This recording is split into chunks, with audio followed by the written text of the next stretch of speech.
At some point in its long and very interesting history, our dear planet Earth was sort of snoozing, just doing its planetary thing, spinning around the sun. And then, bam, life starts getting fancy.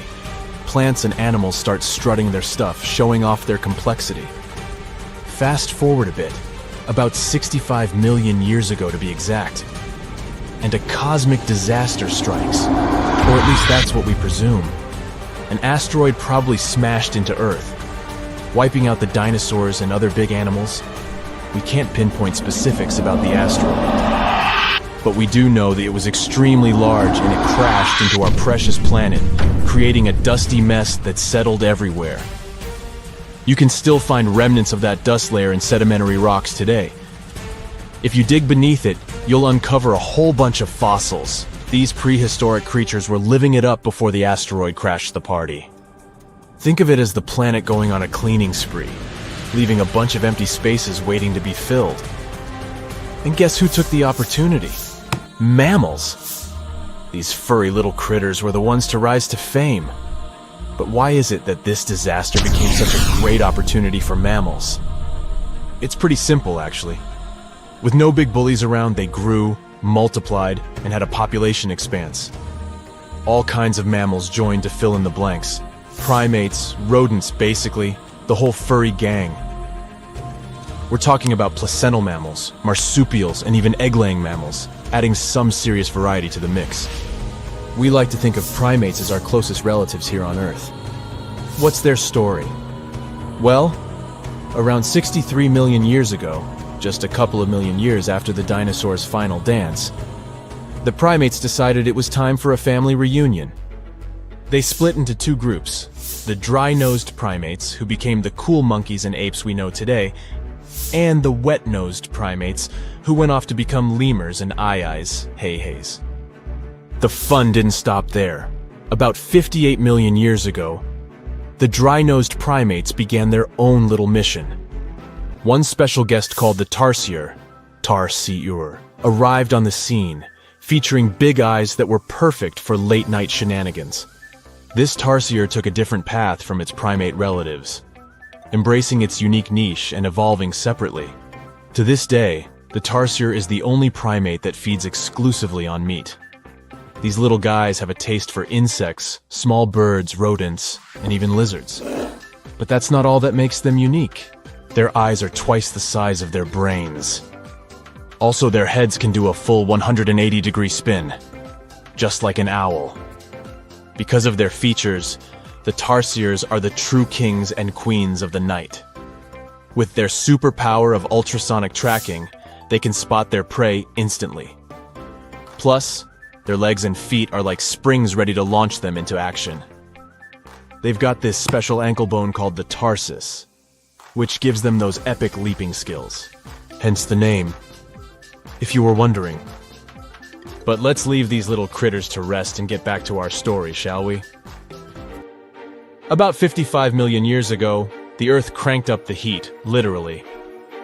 This sudden hot pod was a bit too much for many deep ocean dwellers and plants to handle, and they bid their farewells. But hey, every goodbye is an opportunity for something new, right? The oceanic mammals known as cetaceans, saw their chance and took it. They splashed into those empty niches, becoming the rulers of the sea. In this category of creatures, you can find the blue whale and the dolphin. A special primate guest made an appearance around 47 million years ago. Scientists now affectionately call the fossil of such a creature Ida. This little wonder caused quite a stir. Initially hailed as the missing link in human evolution. But here's the hilarious part. It turned out Ida was not one of us dry-nosed primates, but a cheeky wet-nosed one. Moving forward to 40 million years ago. This is when another big event happened in the primate world. The New World monkeys, our distant cousins, decided to take a different path and branch off from our lineage of Old World monkeys. They packed their bags and set off to conquer South America, where they're still living it up today. What's the difference between the two, you might ask? Well, one crucial thing that sets them apart is the fact that the Old World monkeys had nostrils that pointed downwards. Around 25 million years ago, another troop of apes entered the scene, and these guys had something special: the lack of a tail. These unique creatures would go on to become our closest relatives. We're talking apes and great apes, the cool gang who share a whole lot of genetic similarities with us. The first ape to break free from the monkey madness was the gibbon. About 18 million years ago is when this little acrobat swung into the picture. A few million years later, the great apes made their grand entrance too. Orangutans were the pioneers, venturing into the wilds of southern Asia. We're getting closer and closer to the present. It was 7 million years ago when the great apes took a major fork in the evolutionary road. One path led to our ancestors, the future Homo sapiens, and the other path led to chimpanzees and bonobos. These two primate branches remained united for a few million years before finally going their separate ways. 5.6 million years ago, a game-changing ape called Ardipithecus made its way into our evolutionary history. It had a special talent: bipedalism. That's right, this was one of the first apes to walk on 2 feet, probably making its primate buddies raise an eyebrow or two. The real showstoppers, however, arrived around 4 million years ago: the Australopithecus crew. These were the earliest members of the Hominina hominina subtribe, our tribe. What made them so special? Well, probably the fact that they brought some serious tools to the game. Stone tools, to be precise. It seems that at some point in their evolution, these clever primates started using stones to make their lives easier. Now here comes a crucial turning point in our story. About 2 million years ago, our ancestors faced a food shortage. Survival of the fittest was the name of the game, and 2 strategies emerged. Group 1 went for stronger jaws, allowing them to chomp on tough foods like nuts. Group 2 had a different idea. They opted for weaker jaws, but bigger brains. They wanted access to a wider range of food options. Obviously, the bigger-brained group took the prize. And here's where our gang comes into play. Around 2.5 million years ago, a type of primate also known as handyman made its mark on history. These clever beings had larger brains and knew how to put those neurons to good use. About 1.9 million years ago, a new star emerged, Homo erectus. These creatures not only walked upright, but also had brains that were almost twice the size of the handyman's. They took the world by surprise, becoming the first of our direct ancestors to venture out of the African continent. They even knew how to tame fire. Approximately 700,000 years ago, the world witnessed a culinary revolution. The earliest evidence of cooking appeared. And around 500,000 years ago, our ancestors decided it was time to become a bit more fashionable, donning the first evidence of clothing. Our very own species came to be just 300,000 years ago. Told you we were late to the party. But the world was never the same after the appearance of Homo sapiens, the anatomically modern humans. Alongside our other relatives, we emerged, ready to conquer the world with our innovative minds and complex societies. The exact path of our evolution remains a bit of a mystery. But what we do know for sure is that Neanderthals joined the party around at some point too. As Homo sapiens flourished, so did our capacity for language. Modern speech is believed to have emerged almost hand in hand with our species. We started expressing ourselves, sharing stories, and shaping the world with our words. So, there you have it. It took 13.8 billion years of cosmic history for humans to make their entrance. Think about it. 99.998% of the time since the Big Bang, we weren't even around. Our species, Homo sapiens, is the toddler of the Earth's family, existing for just the tiniest fraction of the universe's timeline. Yet, in this blink of an eye, we've managed to unravel the entire story that led to our existence. The story won't end with us. It's an ongoing saga, still being written with every passing moment. Imagine a place that could literally start at one end, trek over 1,800 miles straight to the west, and still be stuck under that massive canopy. This place is like a haven for all sorts of crazy creatures, hosting around 10% of the world's species. It's always been seen as this wild, untouched paradise where humans haven't messed things up yet. You know, like a glimpse into how the world used to be before we spread like wildfire across every continent, causing chaos everywhere. I'm talking about the Amazon region. That massive jungle turns out to be hiding some seriously cool secrets. For centuries, people have been talking about these lost cities deep within the forest. We're talking about El Dorado, the legendary city of gold that had Spanish explorers going crazy, venturing into uncharted territory, never to return. And even in the 20th century, the adventurous Perry Fawcett went looking for the lost city of Z and disappeared into the jungle, leaving us all hanging. Scientists have actually found evidence that ancient cities did exist in the Amazon. But how did they find these hidden ruins in such a dense and remote forest? Well, they've got this awesome technology called LiDAR.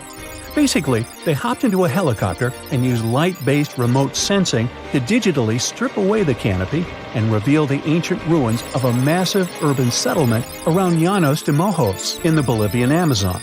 The place was once home to the Kasarabi culture, which thrived from 500 to 1400 CE.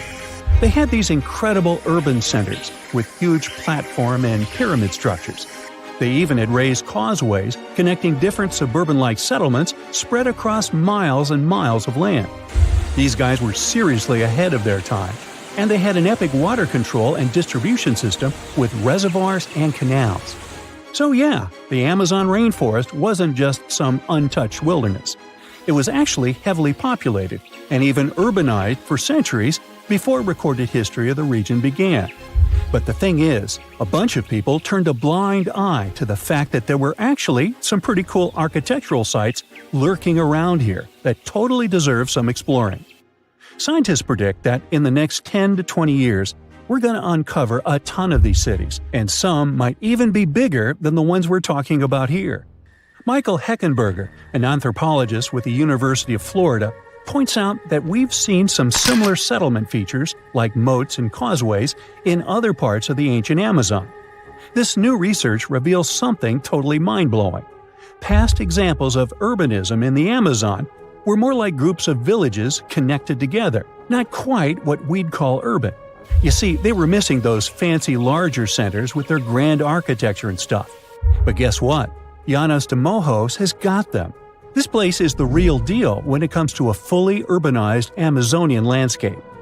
So, in the Llanos de Mojos region, a bunch of ancient settlements have been found. These were home to the Kasarabi people, who were all about hunting, fishing, and farming maize. We're talking about hundreds of sites, spread across 1,700 square miles. But these sites were so remote and hidden in the tropical forest that it was like trying to find a proverbial needle in a haystack. A team of archaeologists weren't going to let that stop them, though. They decided to take to the skies and use some fancy LiDAR mapping technology. Just imagine an aircraft flying over the area, shooting out a bunch of infrared beams. These beams hit the ground and bounce back, giving us the distance to different objects. It's like creating a super detailed map from above. Using computer software, these genius scientists were able to strip away the trees from the images, revealing the Earth's surface and all the ancient archaeological goodies hidden beneath. And boy, did they strike gold. They found a whopping 26 unique sites, including 11 that nobody even knew existed before. So what about these 26 super cool sites? Among them, we've got Landivar and Kotoka, which are like these huge urban centers.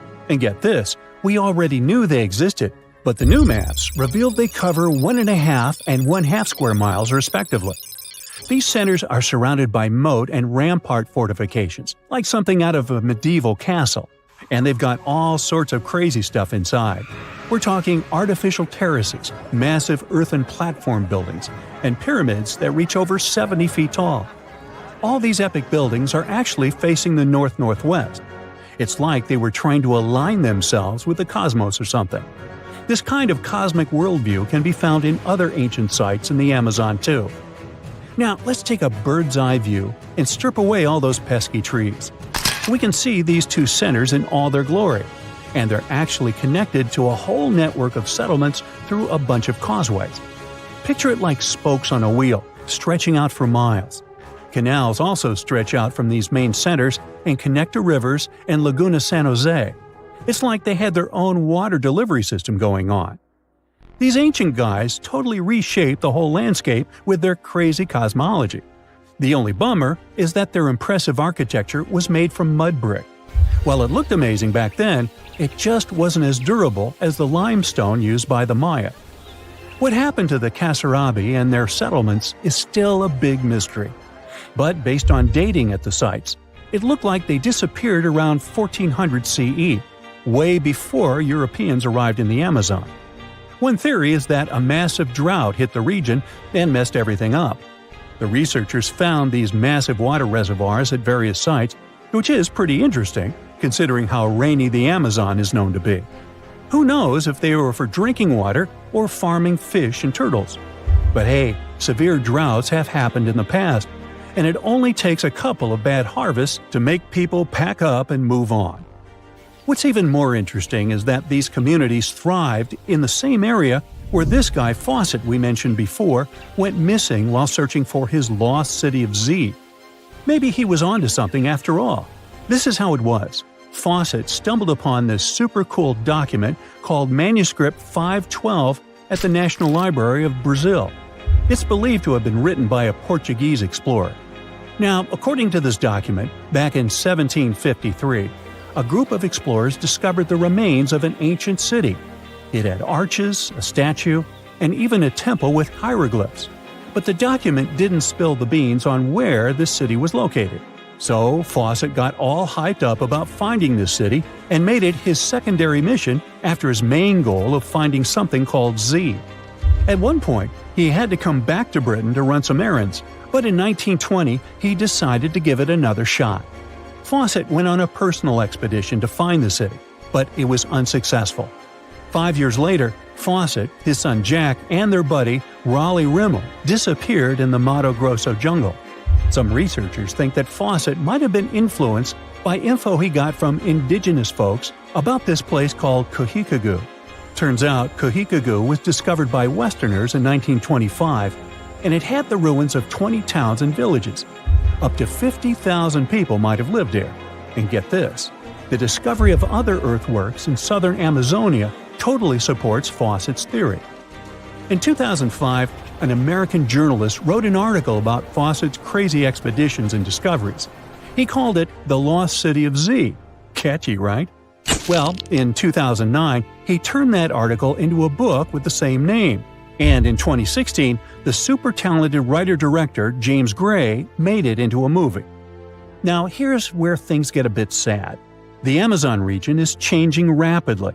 Farming, ranching, and energy production are changing this incredible place. And guess what? Those untouched areas with ancient relics won't stay untouched for long. It's a race against time to document and preserve what's left of our past before it's lost forever. Hey there, curious history buffs! Have you heard the legend of the ancient race of giants of Nevada? Yes, I'm talking about actual giants that allegedly lived thousands of years ago. Now I know what you're thinking. Giants, really? Well, archaeological finds add fuel to this debate too. And here's where it gets interesting. Lovelock Cave was indeed used as a burial site, and some of the remains found there are much larger than average human bones. The cave is by the Humboldt Sink in western Nevada. It was once part of an enormous lake, which eventually dried up, leaving a number of smaller ones, including the Humboldt Sink. The cave became the home of the Site-Ka tribe. According to the legend, these red-haired giants were so big that they had to be buried in the cave itself. Indeed, later on, archaeologists discovered 8 to 10 foot tall skeletons. This legend started to unfold when a mining engineer named John T. Reed talked to the locals in 1886. Once Reed saw the cave, he knew he was onto something. The news spread soon, but the cave was attracting another type of attention too. The deposits of a fertilizer known as guano were discovered inside the cave. So a mining company began excavating the precious resource in 1911. and soon shipped more than 250 tons of the fertilizer to San Francisco. Unfortunately, some of the human remains and artifacts were neglected and lost in the mining process. This led to an official excavation in 1912 and 1924. After the top layer of guano had been mined, strange objects started to surface. Around the area, the earliest evidence of human habitation dates back about 4,000 years. The Lovelock culture lasted for some 3,000 years, and they left us with 10,000 stunning artifacts. The pits in the cave were like a series of time capsules hidden at different depths. Archaeologists determined the age of each pit by its depth. It turns out that many different groups used the cave for storage over a really long time, and the things they stored there give us a really cool glimpse into their cultures. It's like a giant ancient storage unit full of hidden treasures. What have the researchers found besides the giant bones, you might ask? Some other bodies were mummified using a method similar to the one applied by ancient Egyptians. These remains also had something in common with the bodies discovered as far south as Lake Titicaca. Both mummies had some red hair. Yet, there are scientists who believe this reddish hue is the result of the interaction with the environment in which the bodies stayed. So, while the story of the red-haired giants may be a wild and intriguing tale, not everyone is convinced. Some experts believe that the bones found in Lovelock Cave are simply the remains of prehistoric animals, like mammoths or sloths. But others insist that there's something more to the story. Other relics, such as finely crafted baskets and exquisite duck decoys made from tule fibers, were also found there. In any case, this cave is worth the attention it gets. By the way, you can still visit this cave today and see the pits of different depths with your own eyes. But let me tell you one thing. It's in a hot, dry, and isolated place. Archaeologists have made another discovery that seems to be straight out of a legend. They think they found the palace of the one and only Odysseus, who was the legendary Greek king of Ithaca and the hero of Homer's epic poem. Move over, Indiana Jones. We've got some real-life adventure happening here from around 1300 BCE. Apparently, this is the only palace mentioned in Homer's epic poems that hasn't been found. The excavations have been made on the Ionian Islands, and the view from the ruins found on the island of Ithaca are exactly as described in the Odyssey, says the professor who led the excavation team. Known to the ancient Romans as Ulysses, the Greek hero took 10 years to return home to Ithaca after the fall of Troy. For many years, Homer's other epic, called the Iliad, which tells the story of the protracted siege of Troy by the Greeks, was regarded as a myth too. But then, in the 1870s, Troy was rediscovered in modern-day Turkey's Çanakkale city. So, if they found Troy, who's to say they couldn't find Odysseus's home? The researchers were following Homer's words as a roadmap. The excavation site has a building complex with 2 levels. It has important finds, such as storerooms and workshops, a complicated drainage system, and fragments of pottery. It also has a well from the 8th century BCE, which is around the time when Odysseus is believed to have been the king. Yet, not everyone is convinced that the team has actually discovered the home of Odysseus. A British researcher named Robert Biddlestone insists that Homer's description of ancient Ithaca isn't very similar to the island that now has its name, and that Odysseus's kingdom was actually on the Isle of Cephalonia. However, Italian archaeologist Adriano La Regina might have a more realistic approach to this debate. He says that whether this find has a connection to Ulysses or not, what's more important is the discovery of this royal palace. Once upon a time, in a land far away, the Klamath Indians spread a legend about the creation of Crater Lake. Okay, maybe this land is not that far away, and it still exists. You can find it in south-central Oregon, in the western United States. Anyway, the legend has it that this lake was formed in a vicious battle between 2 volcanoes, Mount Mazama and Mount Shasta. Then the spirits of earth and the sky, which are Lao, who ruled the below world, and Skel, the chief of the above world, joined the fight. It turned into a geological drama. During the battle, darkness veiled the land. The fight was over when Mount Mazama collapsed and sent Lao back into the underworld. Then the rain filled the pit and created a lake in the place where the mountain had once stood. Flash forward to our time. Scientists have discovered that Mount Mazama did erupt 7,700 years ago. Artifacts found in the area prove that the legend indeed contains some details about the explosion. The tale says that red-hot rocks were flying through the sky. This happened during the volcanic eruption that caused the mountain to collapse. This created the volcanic caldera, which later on got filled with water. What makes this legend came true story unusual is how long it has existed. According to researchers, these types of verbal stories lose their credibility within 600 to 700 years. That's why the legend about the creation of Crater Lake is so unique. So many generations, for hundreds of years, have been accurately passing down the information. This volcanic crater lake is now in a national park. It's famous for its deep blue color. The water in it is extremely clear. If you visit it today, the water you'll see won't be the same as for someone who will visit the place 250 years later. Because there are no rivers flowing into or out of the lake, the existing water evaporates and the lake gets filled again by rain and snowfall. Basically, every 250 years, the water is replaced. Plus, this lake is almost 2,000 feet deep, which makes it the deepest lake in the United States. Swimming is okay in the lake, but there's only one legal and safe trail to get to the shore. There are other activities, such as fishing and boat tours. Shared human experiences, such as birth, marriage, and aging, may explain why certain tales are shared globally. Similar struggles and obstacles faced by humans around the world generate similar themes in traditional stories about love, parenting, and mortality. So, do you have legends or tales you've heard of from your grandparents? Who knows? Maybe your ancestors too witnessed a cool historical event. Something strange is lurking beneath the sands of Giza, and scientists have no idea what it is.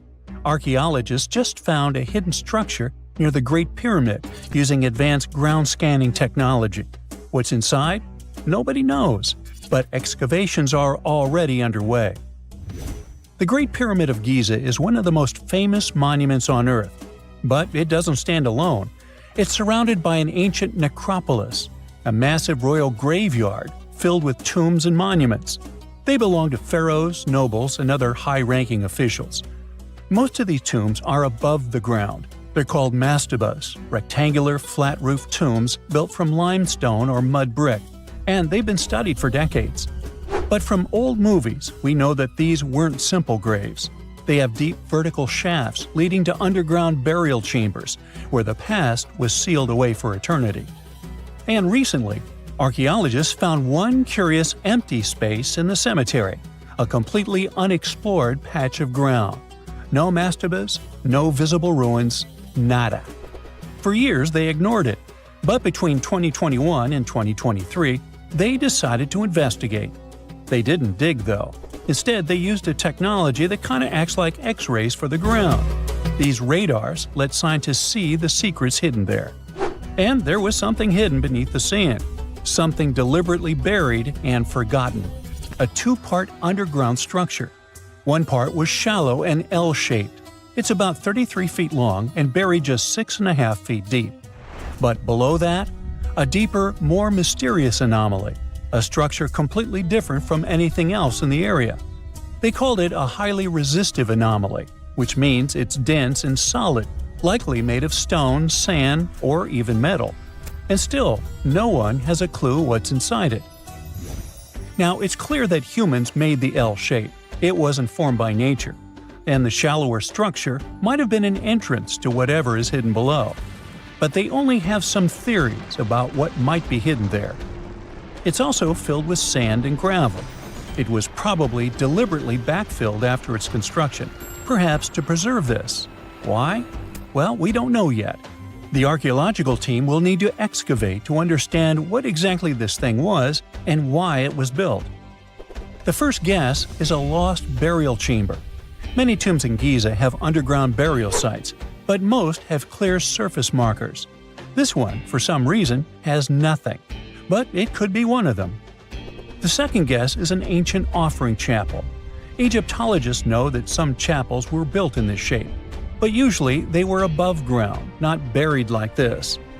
And finally, it might be something we've never seen before. If this turns out to be a new type of structure, it could rewrite what we know about the burials of pharaohs. The only way to know for sure is to dig it up, and that's exactly what's happening right now. Excavations are already underway. Archaeologists are racing against time to uncover the truth. But there's a real danger there too. Giza's fragile ancient structures need to be handled carefully. Otherwise, they could be damaged beyond repair. So all we can do is wait for the truth. Now, these tombs always held fascinating mysteries. Unfortunately, we'll never learn tons of these mysteries because of some relentless tomb robbers. Egyptian tombs were built to guard the bodies for eternity. But that absolutely didn't stop people from breaking in and stealing everything valuable inside. They've been bothering these ancient sites for thousands of years, starting way back in pharaohs' times. Many of the most famous tombs, including those in Giza, Saqqara, and the Valley of the Kings, were looted. It was a common practice in ancient Egypt. And they were serious about this whole thing. They dug secret tunnels to bypass traps and walls, bribed or threatened tomb workers to get inside knowledge, cracked open sarcophagi to grab gold, jewelry, and artifacts. And by the time modern archaeologists got to most of these tombs, they had already been picked clean. The reigning pharaohs got tired of this infuriating nonsense. The Valley of the Kings, the famous burial ground of Egyptian royalty, was supposed to be the ultimate safe zone. Tombs were built deep underground, hidden in the desert. Passages were sealed with giant stone blocks. False doors and traps were added to confuse thieves. Even curses were written on the walls, warnings of horrible endings for anyone who dared to disturb the tomb, which is exactly where we got all those horror stories about mummies from. Spoiler alert, none of it worked. Most tombs in the Valley of the Kings were fully robbed within 100 years of being sealed. Even King Tutankhamun's tomb, one of the most famous in history, was broken into twice in ancient times. Some of them decided to try and fight back. The New Kingdom rulers built hidden unmarked tombs in a way that should have prevented the looters from finding them, but didn't work. Some pharaohs, like Ramses II, were moved in secret to prevent their bodies from being stolen. Nope, didn't matter. The grave robbers always won. That's because tomb raiders weren't just random thieves. They were skilled, organized, and well-connected. They knew exactly where to look. Many were the ones who had built these sites in the first place, and they knew where the entrances were. If they couldn't smash through the doors, they'd dig through the walls, floors, and even ceilings to break inside. They also worked fast, often within a few years after the tombs were sealed, before anyone forgot where the valuable stuff was. The Khufu's pyramid, the one that's next to this newly discovered structure, was looted long before modern times. The one thing left inside when explorers got there? An empty granite box where the sarcophagus used to be. Unfortunately, it's not just about gold. History itself gets stolen during these raids. Ancient Egyptians wrote detailed records of what exactly and where they buried. So when archaeologists compare these lists to what's found, they can see what's missing, which is often everything valuable. Most artifacts don't end up in museums. They just disappear into private collections, where they can never be studied again. Which is, of course, completely unfair. In fact, a few countries have had enough and started passing laws to take historical artifacts back from private collectors. In Italy, if you own an ancient Roman artifact, you must prove you got it legally. China is actively hunting down stolen artifacts, and they must find ways to retrieve it back from the Western collectors. In Egypt, they passed new laws making it illegal for private citizens to own any ancient Egyptian artifacts at all. Other countries, like the US, the UK, Germany, or Switzerland, are completely fine with rich guys owning their history. The British Museum is built on looted things. European empires invaded half the planet and took whatever they wanted back home. Their museums are often full of such stolen artifacts, and unfortunately, they refuse to give most of them back. For example, the Rosetta Stone. It was taken from Egypt by Napoleon's army, then stolen again by the British after they beat the French. Egypt has been demanding to return for years, but they still can't get it back. Or the Parthenon marbles. These magnificent massive Greek structures were taken from the Parthenon in Athens by a British lord in the 19th century. Greece has been begging for them back ever since, but the UK doesn't feel like it. Not to mention tons of Mesoamerican artifacts scattered in various museums across the world. European explorers raided Mayan and Aztec temples, took statues, jewelry, and sacred objects, and now Mexico is fighting to get them back. Well, wouldn't it be surprising even if this mysterious underground chamber has somehow been looted already? But if it's a newly found place, could it be one of the few that escaped the hands of grave robbers? Could there still be ancient artifacts, untouched for 4,500 years? We can only hope that those guys didn't get there first. You're walking down the street. You see a strange-looking antique shop called Ageless Trinkets of Mr. Bright. You're curious, so you enter there. You take a look at all the weird stuff. Suddenly, an old folded parchment paper catches your attention. It's a world map, but something's off with it. Instead of showing the countries as you know them, it shows the locations of 4 mythical lost worlds and civilizations. Mr. Bright, the shop owner, comes next to you after realizing your shock. This map won't let you find these places or anything, but I can explain to you the legends behind them if you want, he says. Let me begin with Atlantis. You might know it as Aquaman's underwater kingdom, but Atlantis, the fictional island, was actually first introduced in 2 of Plato's works. According to him, Atlantis was a highly advanced civilization that existed about 9,000 years before his own time, and its story had been passed down by poets, authors, and others. He wrote about Atlantis and its citizens to give a moral lesson and to teach about the dangers of arrogance, as well as the eventual downfall of those who are after too much power. In his dialogues, Plato stated that Atlantis was a great and powerful empire that was respected in all parts of the world. It was founded by beings who were half deities and half human, and became a great naval power after a while. Being an island filled with gold, silver, and other precious metals certainly helped their case. But besides that, it was also known for its breathtaking architecture and state-of-the-art technology, as well as its countless rare and exotic wild animals. Atlanteans were proud of their great achievements and the perfection of their civilization, but their excessive pride was going to bring their downfall.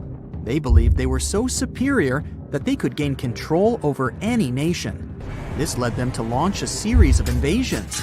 They conquered many of the Mediterranean lands, but when it was time to enter Athens, Athenians pushed back with an extraordinary force, so the Atlanteans were finally defeated. Plato stated that deities then got angry at Atlanteans because of how wicked, greedy, and immoral they became. So they punished them by sending earthquakes, which caused Atlantis to sink beneath the sea. Although the earliest written records of Atlantis were Plato's works, some people still believed his story to be based on truth and tried to identify the island of Atlantis with actual countries. Some people suggested it may have been located in the Mediterranean Sea, near the coast of Spain or Italy. Others thought it may have been located in the Caribbean, off the coast of Central or South America, but there was no solid evidence to support any of these claims. One theory, in particular, seemed more plausible than the others, though. Located in the Aegean Sea, the island of Santorini was the home of a highly advanced Minoan society. However, due to a huge volcanic eruption, It was destroyed about 3,600 years ago, causing the Minoan civilization to suddenly disappear. These similarities between the fictional Atlanteans and the historical Minoans made Santorini a good candidate for the speculations. Yet again, there were still major flaws with it, such as how the time when Plato said Atlantis was destroyed doesn't coincide with the time of Santorini's eruption. So Atlantis still continues to be regarded as nothing more than a popular legend in the scientific world. Now, let's move toward the northeast direction on the map, Mr. Bright says. According to Celtic Breton mythology, there once was a magnificent city called Ys, also known as Caris, that towered over Douarnenez Bay in France's Brittany region. It was the most wealthy city in the entire Atlantic. It was especially famous for its beautiful gardens and buildings, and its citizens were all living comfortably and happily there. Dahut, who was King Bradlaughn's daughter in Breton legends and literature, had a deep love for the sea. She begged her father to build a city at the edge of the sea, and that is how the city of Ys was established. Little did she know that she would be the one responsible for the destruction of her father's beloved gift. You see, since the city was surrounded by the sea, it needed to be protected by a dike equipped with floodgates, and these gates could only be opened at low tide. And the only one who had the keys to these gates was the king himself. One day, a handsome red knight arrived at the city, but couldn't pass the gates. Dahut was so taken by him that she wanted to let him in. She knew that her father was the keeper of the only key to the city, so she sneaked into his room and stole it from him. Then she gave it to the Red Knight so that he could enter the city and they could be together. However, the Red Knight turned out to be the Prince of Darkness, and he intentionally left the gate open to the raging sea. The waves soon swallowed all of Ys. King Bradlaugh was able to escape on his magical horse, but Dahut couldn't. She turned into an evil mermaid who lured sailors into the sea. Today, if you go to Quimper, a city in Brittany, northwest France, you can find the statue of King Bradlaugh riding on his horse. Although the city of Ys is a legend, Brittany coast locals believe that on the days when the waters are calm, you can still hear the tolls of the city bells deep under the sea, if you listen carefully. Mr. Bright then points at the Indian Ocean on the map and says, "Now, have you heard about Lemuria?" Back in the mid-1800s, a few scientists suggested that there was once a continent that existed in the Indian Ocean, somewhere close to the south of modern-day Sri Lanka. The first one to popularize this theory was the British lawyer and zoologist Philip Lutley Sclater. In his paper, The Mammals of Madagascar, he stated that he found lemur fossils in India, and not in Africa. However, this discovery was extremely shocking to him because of the fact that lemurs' original homeland, Madagascar, is much closer to Africa. He proposed that this was possible only if some larger continent connected the two once. He stated that this continent must have eventually sunk to the ocean floor. He then named it Lemuria, and hence the theory was born. People who came after Sclater took his theory a step further and thought that Lemuria was also the home of an extinct race of humans called Lemurians, who had 4 arms and enormous bodies, and were also the ancestors of modern-day humans, as well as lemurs. Of course, as new scientific discoveries were made on plate tectonics, evolution, and the study of DNA, the theories regarding the fictional continent called Lemuria were debunked. The last fictional land on the map is Agartha, Mr. Bright says. Taking its roots from Eastern mysticism, one legend says there's a kingdom called Agartha that is located deep beneath the surface of the earth. It's where all 4 corners of the world are connected by paths and tunnels. It is said that there's a secret entrance into Agartha hidden in the Gobi Desert, and it's built by Agarthans themselves using advanced technology that can't be detected by us, the surface folks. According to some beliefs, Agartha exists to counterbalance the energies of those who live above the surface. While we live in a state of rush and heightened emotions, this world beneath us is the total opposite. Some even say that those who escaped Atlantis fled here to continue their lives inside the Earth's core. And yet, others think it's actually a land that's crawling with all kinds of monsters. But there's no need to be scared, since modern science proved Earth's core is not actually hollow and is a solid hot iron ball. So you can cancel your journey plans to the center of the Earth if you've made any. Thanks, Mr. Bright. So the idea of panspermia is that life can travel through space naturally, like seeds being spread around the universe. It's been debated for ages, but we didn't have any proof until recently. Now, with new discoveries and research, we're taking it seriously.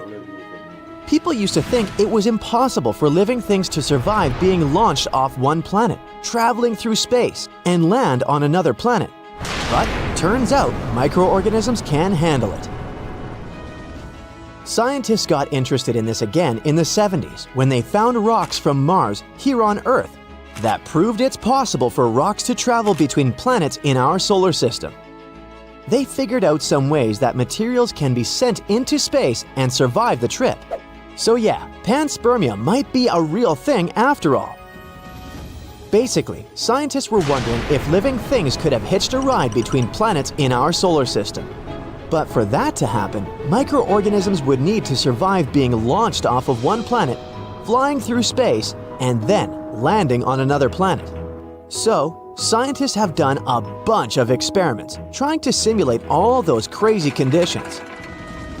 They found that spores can survive each stress individually, and even combined stresses can be simulated in the lab. For instance, microbes could totally survive the trip from Mars to Earth or any other habitable planet in our solar system. And get this, it's not just Mars and Earth that could be swapping germs.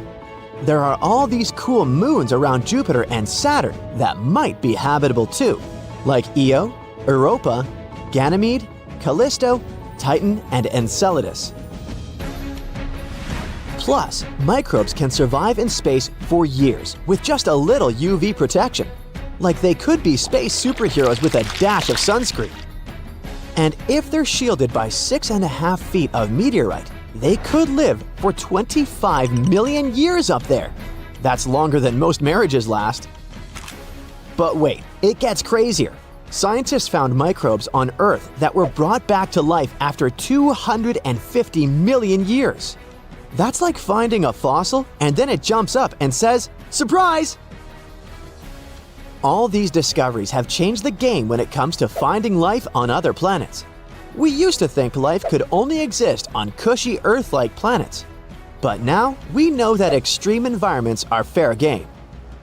And with our improved knowledge of these environments, we've been able to develop astrobiology, which is all about studying the origin, evolution, and distribution of life in the universe. Mars is one of the most promising places to look for life. We've found evidence that it used to have an environment similar to Earth, which means life could have flourished there. And get this, scientists found trace amounts of methane in the Martian atmosphere that could be produced by living organisms. Plus, they recently discovered subsurface liquid water lakes on Mars. So, maybe there are some Martian microbes chilling down there. Europa is another exciting prospect. It has a subsurface ocean that could support life similar to Earth's deep ocean hydrothermal vents or the Antarctic lake Vostok. And Enceladus has hydrothermal vents on its subsea floor and high-speed jets of water vapor and organic-rich particles gushing out from its southern region. So who knows what kind of alien creatures are lurking out there? Bottom line, space is wild and full of surprises. Who knows what kind of crazy stuff we'll find next? Yeah, that long explanation was all about panspermia. But that's definitely not the only theory about the origins of life in space. There's just panspermia theory, but there's also directed panspermia. This theory is a bit crazy though. It suggests that life on Earth was deliberately seeded by an advanced extraterrestrial civilization. This idea is based on the assumption that life is rare in the universe and that it's unlikely to have originated on its own on Earth. Directed panspermia is basically the idea that dudes from other planets intentionally sent life to Earth. I'm not kidding you. Some people think that extraterrestrial beings might have purposely sent microorganisms or even whole organisms to our planet to kickstart life here. The idea is that those dudes might have wanted to spread life throughout the universe, and Earth was just one of their stops. It's kind of like intergalactic gardening. They planted the seeds of life and let it grow. Now, this theory might sound a little out there, but some scientists actually take it seriously. They argue that it's possible that life on Earth is too complex to have just randomly formed on its own, and that an outside force had to have played a role. I personally prefer classic panspermia theory over this one. There's another theory called chemical evolution, and it suggests that life on Earth originated from simple organic molecules that formed spontaneously in the early Earth's atmosphere or in space. These molecules then combined and evolved into more complex structures, eventually leading to the formation of living organisms. The conditions on early Earth were different from what we see today. The atmosphere was mostly composed of gases like methane, ammonia, and carbon dioxide, and there was no oxygen. These conditions were conducive to the formation of organic molecules. One of the most famous experiments that supported the chemical evolution theory was the Miller-Urey experiment in 1952. In this experiment, Stanley Miller and Harold Urey simulated the early Earth's atmosphere in a laboratory and produced amino acids, which are the building blocks of proteins. This experiment demonstrated that organic molecules could be formed from simple inorganic compounds under conditions similar to those found on early Earth. Over time, these simple organic molecules combined and evolved into more complex structures, eventually leading to the formation of living organisms. This process is believed to have taken millions of years and involved many intermediate steps. While chemical evolution is still a theory, and there are still many questions to be answered about the origins of life, it provides a plausible explanation for how life could have arisen from non-living matter. Hey, ready for the next theory? Meet hydrothermal vent theory. This one suggests that life on Earth originated near hydrothermal vents on the ocean floor. These vents provide a unique environment where chemicals and minerals mix with hot water, creating conditions that could have supported the formation of organic molecules and the evolution of life. This theory is another idea about how life could have started on Earth. Basically, it suggests that deep under the ocean, there are these hot vents where water, heated by the Earth's core, comes out. These vents are full of minerals and chemicals that could have provided the perfect conditions for life to begin. Scientists think that the first living organisms could have started around these vents, using chemicals and minerals to create energy. Over time, these organisms evolved and spread out into other parts of the ocean. The hydrothermal vent theory is still being studied and debated, but it's an exciting idea that could help us understand how life began on our planet. The last, but not the least, RNA world hypothesis. This theory suggests that RNA, aka ribonucleic acid, was the first self-replicating molecule that led to the evolution of life on Earth. RNA is capable of both storing genetic information and catalyzing chemical reactions, making it a possible precursor to DNA and proteins. Basically, the name of this hypothesis is a fancy way of saying that life on Earth might have started with a molecule called RNA. RNA is like a cousin to DNA, which is what makes up our genes. Scientists think that RNA might have been the first molecule that could make copies of itself, which is a key part of how life works. The idea is that in the early days of Earth, There were all these chemicals and stuff floating around, and somehow these chemicals combined to make RNA. Then, because RNA could make copies of itself, it started to spread and evolve into more complex forms of life. It's still just a theory, but it's a pretty cool one. And who knows, maybe we'll find out one day that it's how we all got here. Archaeologists have been studying Petra in Jordan for 200 years, and in 2024, they found something they had never seen before. It's a tomb with at least 12 complete human skeletons and artifacts that are over 2,000 years old right in front of the treasury. Bronze, iron, and ceramic items were placed with the deceased, which shows how people honored their loved ones when they passed away. It's a rare chance for scientists to learn more about the Nabateans, an ancient group of Arabian nomads who built Petra. The objects found in the tomb under Petra's treasury are in amazing condition, but the skeletons became fragile because it's damp inside the tomb. They plan to study the remains and extract DNA to see if the people in the tomb were related. While some scientists are solving tomb mysteries, others have trained AI to find new ancient sites for them. They've created an algorithm that works with a special type of satellite imagery.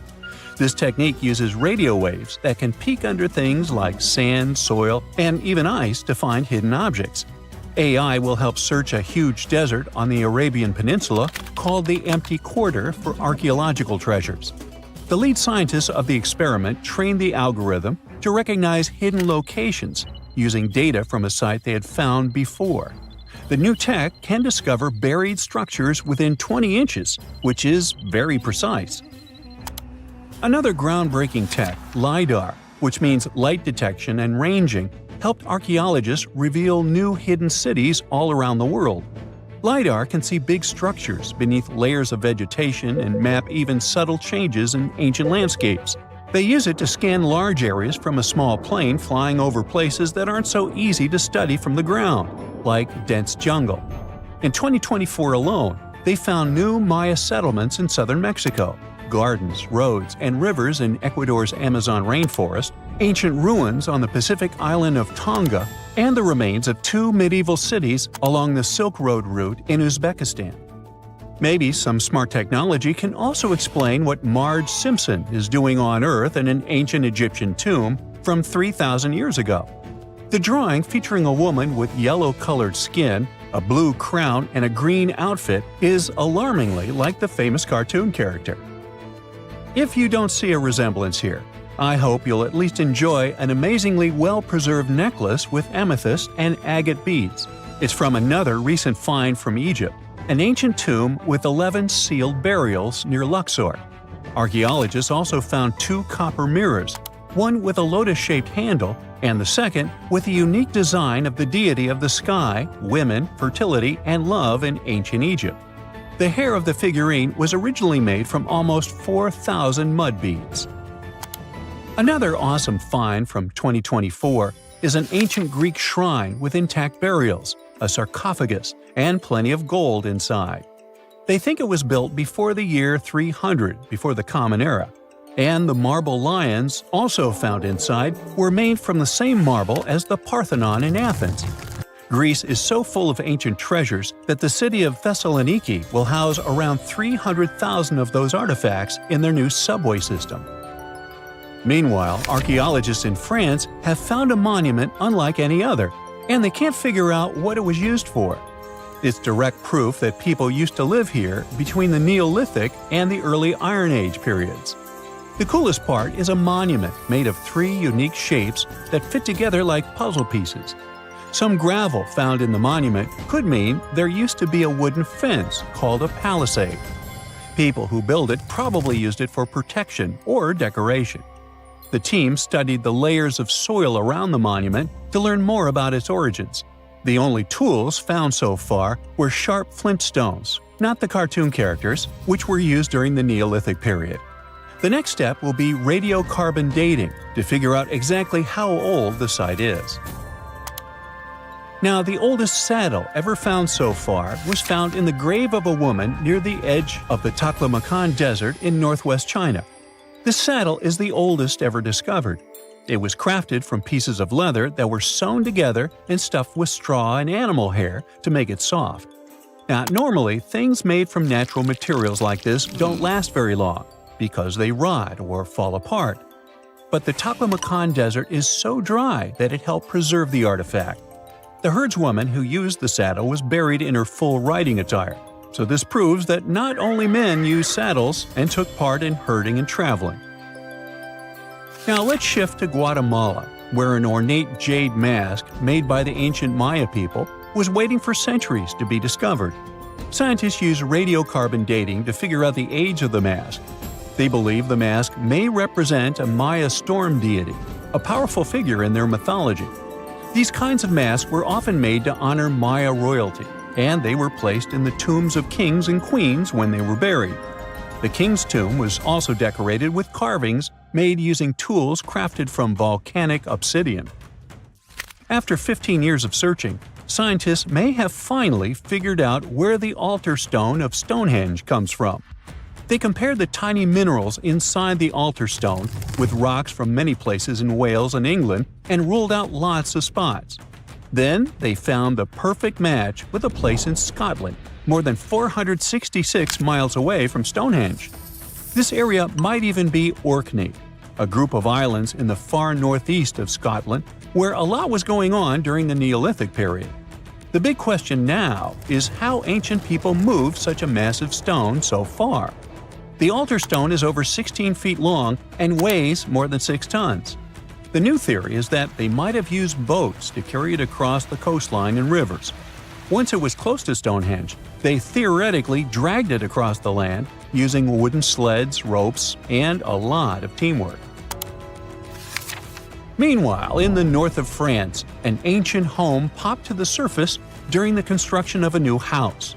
It turned out to be a luxury urban house for the elite from the 2nd century of the Common Era. The inside of the house was destroyed by a fire, but under the destroyed layer, there are beautiful real-size fresco paintings. Turkish archaeologists unearthed the arm and foot bones of elephants that lived around 9 million years ago. They also found fossils of early horses, giraffes, and even saber-toothed cats. They've already identified 43 distinct types of animals from this site and collected more than 4,000 fossils. One more cool find from Turkey is a 64,000-year-old workshop inside Enkaja Cave. It looks like people used it for 24,000 years non-stop. There are some tools inside, like flakes and blades, which were made inside the workshop. In eastern Turkey, a farmer accidentally found a 1,000-square-foot mosaic from the late Roman or early Byzantine period just beneath the dirt. Experts say it's a one-of-a-kind thing from this region, and it's still in one piece after all this time. The pattern shows dozens of trees, plants, and animals that were found in ancient Turkey. There could be more treasures in the area, so they plan to keep digging. Our final stop will be in Sicily, where archaeologists uncovered a huge ancient thermal complex. Inside, they found 2 rooms with floors covered in colorful mosaic designs, along with a large courtyard surrounded by arched wings. As they kept digging, they discovered more parts of the ancient city. They found new roads and the remains of a huge complex, along with stretches of old stone walls that were part of the city's fortifications. These discoveries are helping scientists imagine what the city might have looked like during ancient times. No one knows for sure whether the bathhouse was built by the Greeks or the Romans, since both civilizations lived in Sicily long ago. Now, history isn't just carved in stone, but these drawings on 11,000-year-old rocks might be warning us about a freaky future. Both the Mayans and the people at Göbekli Tepe made big predictions about humanity's future. What's eerie is that despite being hundreds of miles and years apart, they used similar symbols. Now, let's get one thing straight. Ancient civilizations often depicted their deities as humanoids. You'll find humanoid representations of celestial beings in ancient Egypt, but also in pre-Columbian societies from the Americas. For example, Aztecs had an important deity they called Quetzalcoatl.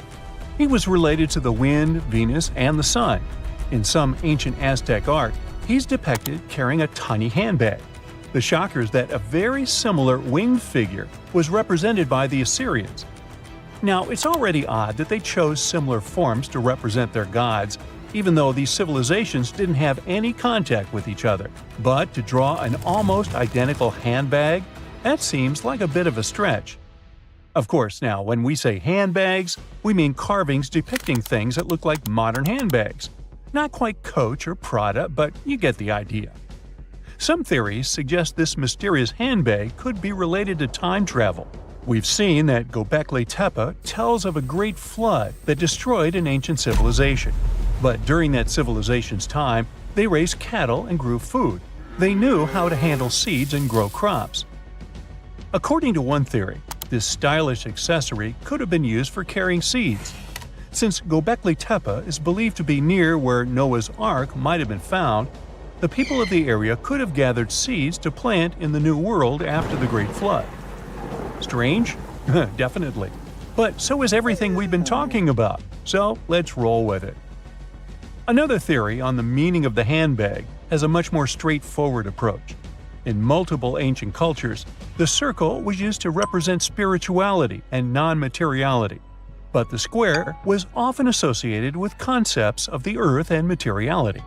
So, what we modern humans understand as a handbag might be an image that symbolizes the reunification of the earth and sky, of the material and non-material elements of existence.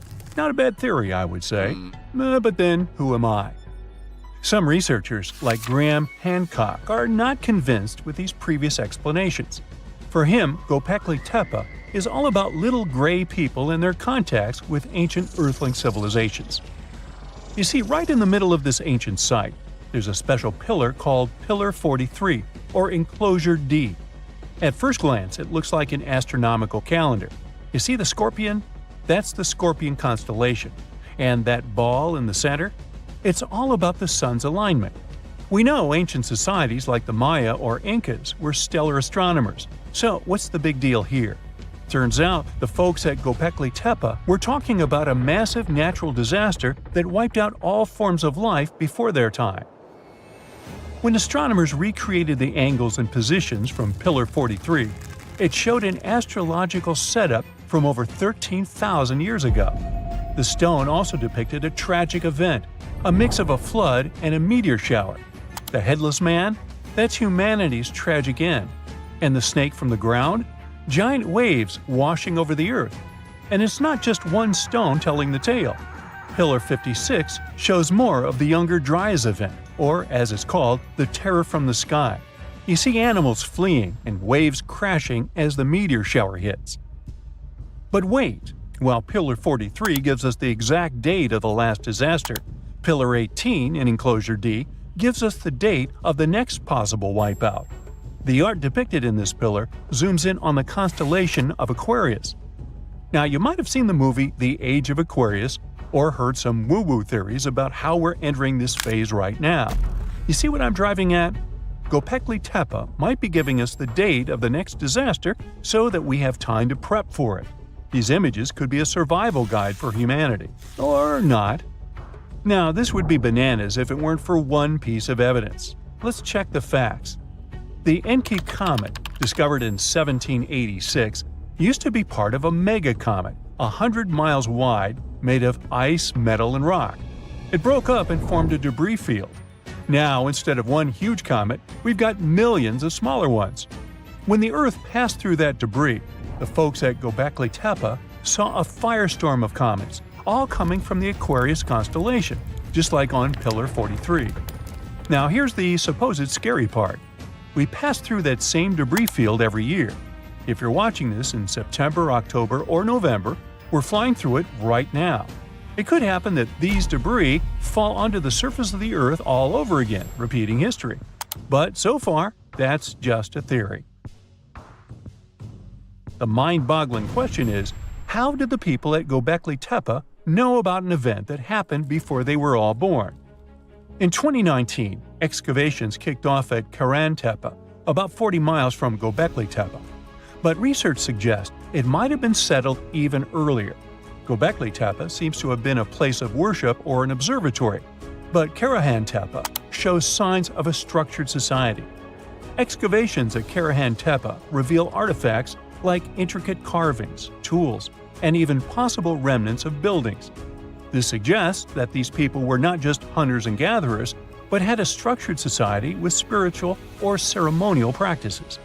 In 2020, researchers started unearthing several other settlements in the area, indicating that Göbekli Tepe was part of a huge metropolis. The whole site is known collectively as Tas Tepler. The thing is, the math around all this has scientists baffled. Around that time, Earth was just leaving its last ice age, and scientists used to think Stone Age civilizations were primitive. But evidence keeps showing up, proving that wasn't the case. For Göbekli Tepe to have existed with that level of tech 12,000 years ago, there must have been an even earlier civilization. That kind of tech doesn't just pop up out of nowhere. And hey, we've got plenty of other proof of advanced societies. Take the Mayans, for example. Recent discoveries have shown they were even more advanced than we previously thought. They built massive cities with roads up to 130 feet wide, painted white to guide travelers at night, a feat you'd expect in places like Portugal or England. These roads, sometimes elevated over swampy ground, formed a network of over 964 settlements, like a giant spider web. A bunch of scientists turned their eyes on this theory, but it could be the connecting point of everything we've been speculating about in this video. After all, the people from the sky could have come down and told the people from Göbekli Tepe about the destruction of a more ancient civilization than theirs. Or not. Remember, don't give up your critical thinking just because you see something on the internet. Anyway, Göbekli Tepe raises suspicions just as Stonehenge and the Great Pyramids of Egypt. When we mix little green aliens into the equation, it explains one way that surreal engineering feats were possible in these sites. But it also underestimates our human ancestors and their thinking abilities. One of the main characteristics of Göbekli Tepe's architecture are the T-shaped pillars. The heaviest of them weigh 20 tons and are around 20 feet. These pillars were erected perfectly, without so much as a dent in them. Sure, that's pretty hard to do without modern machines. But hey, maybe they figured it out and built it after much effort. Now, in case you don't know what I'm talking about, this old pal is supposed to have cracked the secret of the pyramid builders in modern-day America. He used it to build his own castle and other mesmerizing structures. So, hey, I guess we'll have to keep digging to find out the actual facts about it all, huh? You have about $130 million. What would you do with it? Fly into space or buy an island? There are many ways you can spend this much money, but one anonymous investor used it to build an extravagant underwater city. The project is not finished yet, and a lot of people are currently working really hard to make this crazy idea come to life. If all goes well, in the near future, living under the sea may become a reality. In the past century, there was a limestone quarry near the Welsh border in England. In the 1990s, it became flooded and turned into a lake 260 feet deep. Now, there's a large construction project going on around it. Trucks transport materials and people in overalls construct huge modules that look like giant futuristic submarines. These modules are called sentinels, and they will become the buildings of a small underwater city. Builders and engineers create durable stainless steel materials that allow these houses to withstand a depth of up to 650 feet. This is the upper limit of the twilight zone, where very little sunlight penetrates. Large squid and other creatures live in this zone. Imagine waking up in an underwater hotel room and seeing a giant squid staring at you from the dark. Or even worse, you see a huge eye watching you as you wake up. This could happen if sentinels were successfully installed in the depths of the ocean. Meanwhile, let's return to our project on a small lake. The project is called Deep. Its goal is to make life underwater as comfortable as possible. Inside living modules, builders install bedrooms, kitchens, bathrooms, and observation windows. People will access them using small submarines. However, it's not as simple as calling a taxi. To live underwater, you need to train under the guidance of experienced instructors to test yourself in underwater life simulators. The cost of living there will likely be expensive, but it's worth it. At least you will be well fed. A chef will develop a special menu, and all food will be stored in vacuum-sealed bags to preserve its flavor and nutrients. It all sounds great, but there's a question. Who is financing this project? No one knows the answer. Deep is funded by a secret investor who has already spent more than $100 million. Interestingly, this is not the first attempt to create an underwater dwelling. For example, Jacques-Yves Cousteau, a famous diver explorer, first created the Conshelf 1 underwater house in 1962. This was a steel cylinder located at a depth of 30 feet, where 2 divers lived for a week. In 1970, several women also spent 14 days underwater in the Caribbean Sea at a depth of 50 feet. The aim of that project was to study human psychology in a cramped environment, similar to that of a spaceship. Unsurprisingly, that project was partly funded by NASA. Okay, we have windows overlooking marine life, delicious food, underwater parties, and solitude away from civilization. All these things sound cool, but if we put aside the fun part for a moment, is there any real benefit to it? Oh yeah, ocean exploration. Many marine biologists believe that the best way to explore the ocean is from within. Diving doesn't help much since divers are limited by time and body needs. They can stay underwater for only about an hour and a half at a time. Underwater cities could allow us to live underwater for months. But the most important thing is long-term observation of marine life in its natural habitat. In the mid-1990s, a group of researchers wanted to study the development and nutrition of corals. They brought them to the lab for testing and found out that corals reacted differently to tests in artificial environments than in the ocean. Their behavior in a laboratory setting was different from their behavior in the wild. Underwater cities could also provide work for archaeologists who study the remains of ships that have sunk throughout history. Plus, such cities could help protect us from future disasters. In the event of a catastrophe like an earthquake, tsunami, or volcanic eruption, scientists and engineers could build water-based shelters like the Sub-Biosphere 2 project to provide refuge for people. These circular structures could sink into the ocean and give shelter for up to 50 or 100 people, allowing them to wait out the disaster from a safe distance. Underwater cities could be an excellent solution to overpopulation, but there are some downsides. We already pollute the world's oceans, and what if we literally lived inside them? It's one thing to use labs to study marine life, but it's another to build hotels for vacationers. One such hotel, called the Water Discus, is a building at a depth of no more than 32 feet. It will have 21 rooms and a restaurant with coral reef views. While the conditions seem comfortable, some experts worry that staying there for long periods could be harmful because of the lack of sunlight. Nevertheless, it would be interesting to stay there for a week and see how it feels. The most challenging aspect of creating such laboratories, hotels, and bunkers is ensuring a reliable life support and safety system. It's crucial that the air, humidity, and temperature be as comfortable as possible for people to live in these structures.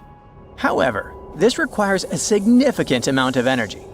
Currently, all modern underwater buildings rely on external sources of energy located on the surface. But scientists plan to make future underwater projects fully autonomous, using kinetic energy from waves and powerful solar panels to generate power.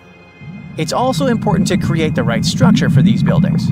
Rather than covering an underwater city with a giant bubble, it's more efficient to create several large housing modules.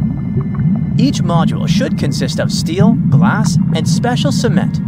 Also, the depth shouldn't exceed 1,000 feet, since a deeper location would require thicker walls because of high water pressure.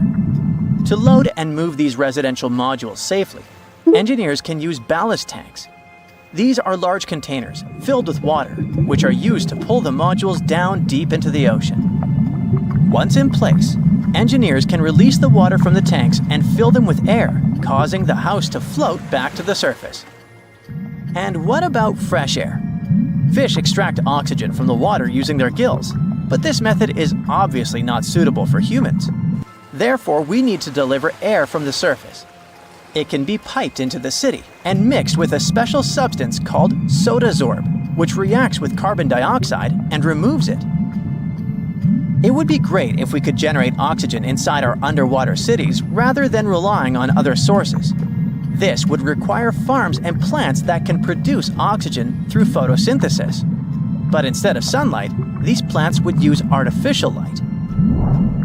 If we talk about complete autonomy, people could get food from the water at any moment, put on scuba gear, a mask, and an oxygen tank, and leave the hotel through an airlock. Use harpoons and fishing nets to catch dinner. Remember to check your oxygen reserves and don't swim for too long. Frying fish in a pan won't work because of strong odors. In an underwater dwelling, air is static like in an airplane cabin, so odors become stronger. Maybe in the future, engineers will create a dedicated cooking area, but for now, you'll have to rely on canned and dehydrated food. If you get bored, go for an underwater walk. Instead of carrying oxygen tanks, use hollow tubes connecting your mask to an air source inside your home. But don't forget that you can't go too far because the length of the tube is limited. Air, food, safe construction. What else? Drinking water. In the future, scientists may create filters in these hotels that desalinate salt water. This water can be extracted from the condensation inside the hotel, as well as from human secretions. Don't be surprised. Astronauts, for example, have been using special technology to filter their liquids and turn them into drinking water for a long time. The Easter Island giant heads are so popular that they even have their own emoji. Their true meaning has been a mystery for hundreds of years. But it looks like we at least know how they were built and transported to their permanent location. The Moai statues consist of 3 parts: a large yellow body, a red hat or top knot, and white inset eyes with a coral iris. Around 1,000 of them were created. The main bodies of most of the statues were made out of volcanic tuff from a local quarry in what used to be a volcano. The material is easy to carve, but not so easy to transport. That's probably why researchers found over 300 unfinished moai back in the quarry. The rest of them stand in various locations, facing the villages as if watching over the locals. So, it looks like the statues were carved lying on their backs. Then, their creators detached them from the rock, moved them down slope, and set them in a vertical position to finish the work. Once it was done, it was time to get the statue to its platform. Now, if you've ever moved houses, you know how physically hard it is. So, imagine having to move a statue that is about half as heavy as a house without a car or any modern equipment for a distance of 3 miles. The locals must have invented some original way of doing it, and scientists tried to recreate it to guess what it was. They tried pulling moai replicas on wooden sleds. They thought someone could have used palm trees for that purpose, but this theory has been debunked. The most successful experiment so far was wielding ropes to rock the statue down the road in a standing position. This method sounds real because the local Rapa Nui legends mention that the moai walked from the quarry. And, of course, they needed a good road to get there. In the early 20th century, researcher Catherine Rutledge identified an 800-year-old road network on the island. It was a bunch of pathways around 15 feet wide going from the quarry. She thought that those roads were ceremonial and not built just for the statues. She wasn't a famous scientist back then, so others mostly ignored the theory. Several decades later, famous Norwegian adventurer and archaeologist Thor Heyerdahl published his theory. He mentioned that the roads were built exclusively to transport the moai, and some of the statues were dropped along the roads for some reason. But in 2010, researchers found that the statues weren't randomly dropped. They actually reached their final destinations, as they were all set on hidden platforms. Plus, the road floor was U-shaped, so pulling massive statues along them wouldn't be easy. You can still find roughly 15.5 miles of these roads on the island and see them from satellite images. And it looks like Catherine Rutledge was right about them. The roads were probably built for pilgrims to a sacred volcano, and the moai standing by them were sort of signposts. Halfway across the world in southern England lies another mystery made of stone. A massive sound illusion, a symbol of unity, a burial ground, or more. Scientists are still debating the purpose of Stonehenge. It took Neolithic builders around 1,500 years to construct this beauty made of roughly 100 stones standing upright in a circle. Millions of tourists come to see it every year, and heritage protectors were worried about the modern road snaking close to the landmark. That modern road is now sunk into the ground below the grass level. And even though archaeologists assumed they could find an older road under it, they didn't have any high hopes. But when they took off a layer of asphalt, they noticed two parallel ditches that were nearly perpendicular to the road. The ditches connected the shortened sections of the avenue. That's what the archaeologists call the ancient pathway leading up to Stonehenge. It proves that the ancient people used to visit the monument for their purposes, and probably some ceremonies. Another interesting find during a dry summer was 3 dry patch marks within the stone circle. It looks like they were left there by 3 massive boulders. So Stonehenge could have been a full circle once. In 2021, archaeologists found a Roman road submerged in the Venetian lagoon. The fact that it runs there on the bottom for nearly 4,000 feet is proof that the Romans were here before sea levels rose and flooded the area. It supports the theory that there was an important settlement here centuries before Venice was founded at the spot in the 5th century CE. The ancient Romans were great at many things, and one of them was building roads. And it looks like they weren't afraid to work on the trickiest terrain. Scans have shown that the ancient road was built right on the beach, and it requires some serious skills. Imagine a village from over 1,000 years ago frozen in time. There's still half-eaten food on the tables and personal things left in a rush. It's all preserved so well because it's covered by volcanic ash. Researchers found this village in 2011 in modern-day El Salvador. They believe there was a mass celebration in a Maya village called Seren over 1,400 years ago. The whole village was there, preparing the main temple for a ritual when a nearby volcano erupted. The 200-plus residents had no time to rush back to their homes.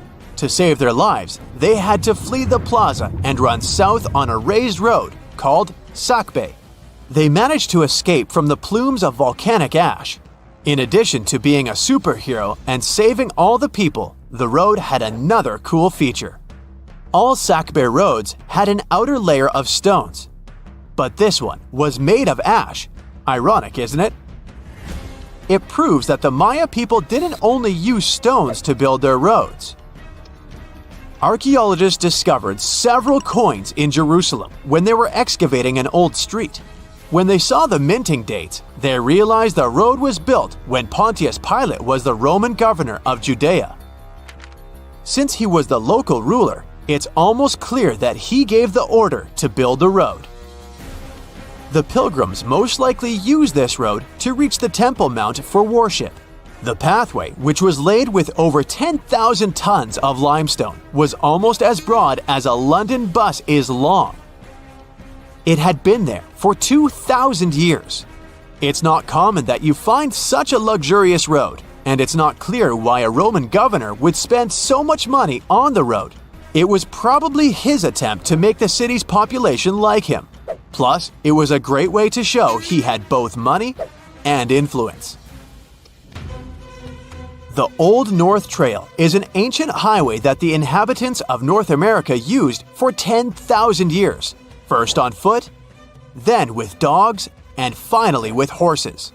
The first travelers moved around the continent down its paths for thousands of miles long before the first Europeans arrived, and even during the last ice age. They used it to carry trade goods, visit relatives, find a mate, or just explore. Researchers keep finding evidence that the stories and legends of the Blackfoot Indians about this trail are real. And it could be even the road that served one of the most massive human migrations. The people who crossed from Asia on the Bering Land Bridge about 15,000 years ago and settled in North America might have used the ice-free corridor along the Rockies, which later became a part of the trail. The Nakasendo Highway was built in the 17th century during the Edo period of Japanese history to link Kyoto and Tokyo. The 310-mile-long road runs across mountain ranges and down onto the plain. It was one of the 5 main roads used by the feudal lords and their families to travel to the capital. There were 69 post stations on the route where travelers could stay overnight. The road was built for horses and pedestrians, as the Japanese didn't use carts. You can still walk parts of the route. If you come across a well in Portugal, resist the temptation to gaze into its depths. The inverted tower in the enigmatic city of Sintra sends chills through those who encounter it as it spirals down a daunting 88 feet into the underground. It certainly wasn't designed to collect water, yet its true purpose remains a closely guarded secret. Dating back to around 1904, this well could have been involved in a mysterious initiation tradition from the Knights Templar. The Templars had faded into history almost 6 centuries before the construction of this pit, but their enigmatic traditions were revived by later generations. So one theory says that candidates seeking to join the group back then had to confront their deepest fears by facing this well, descending its spiral staircase blindfolded. When they reached the bottom of the inverted tower, they removed their blindfolds and were faced with this frightening sight. The only way out of this dark labyrinth was to keep looking up and following the light. Now imagine yourself browsing the shelves of a used bookstore until you find a book with an alphabet you've never seen before. You decide to use an image translation app but find no matches. Intrigued, you buy the book. Then you show it to your friends and family, but nobody recognizes that alphabet. Rare book dealer Winfried Vonnig probably experienced the same frustration back in 1912 when he acquired what would later become the most enigmatic book in the world. The work is known today as the Voynich manuscript, and it's written entirely in an unknown language that no one has deciphered yet. The pages of this 15th century codex are filled with botanical drawings, but these aren't typical daisies or roses. In fact, they don't resemble any plant species that we know of. What makes things even stranger is the illustrations of unfamiliar constellations and women swimming in green baths. Delving deeper into the realm of mysterious texts, we set off on a journey to the Qumran Caves near the Salt Sea in the Middle East.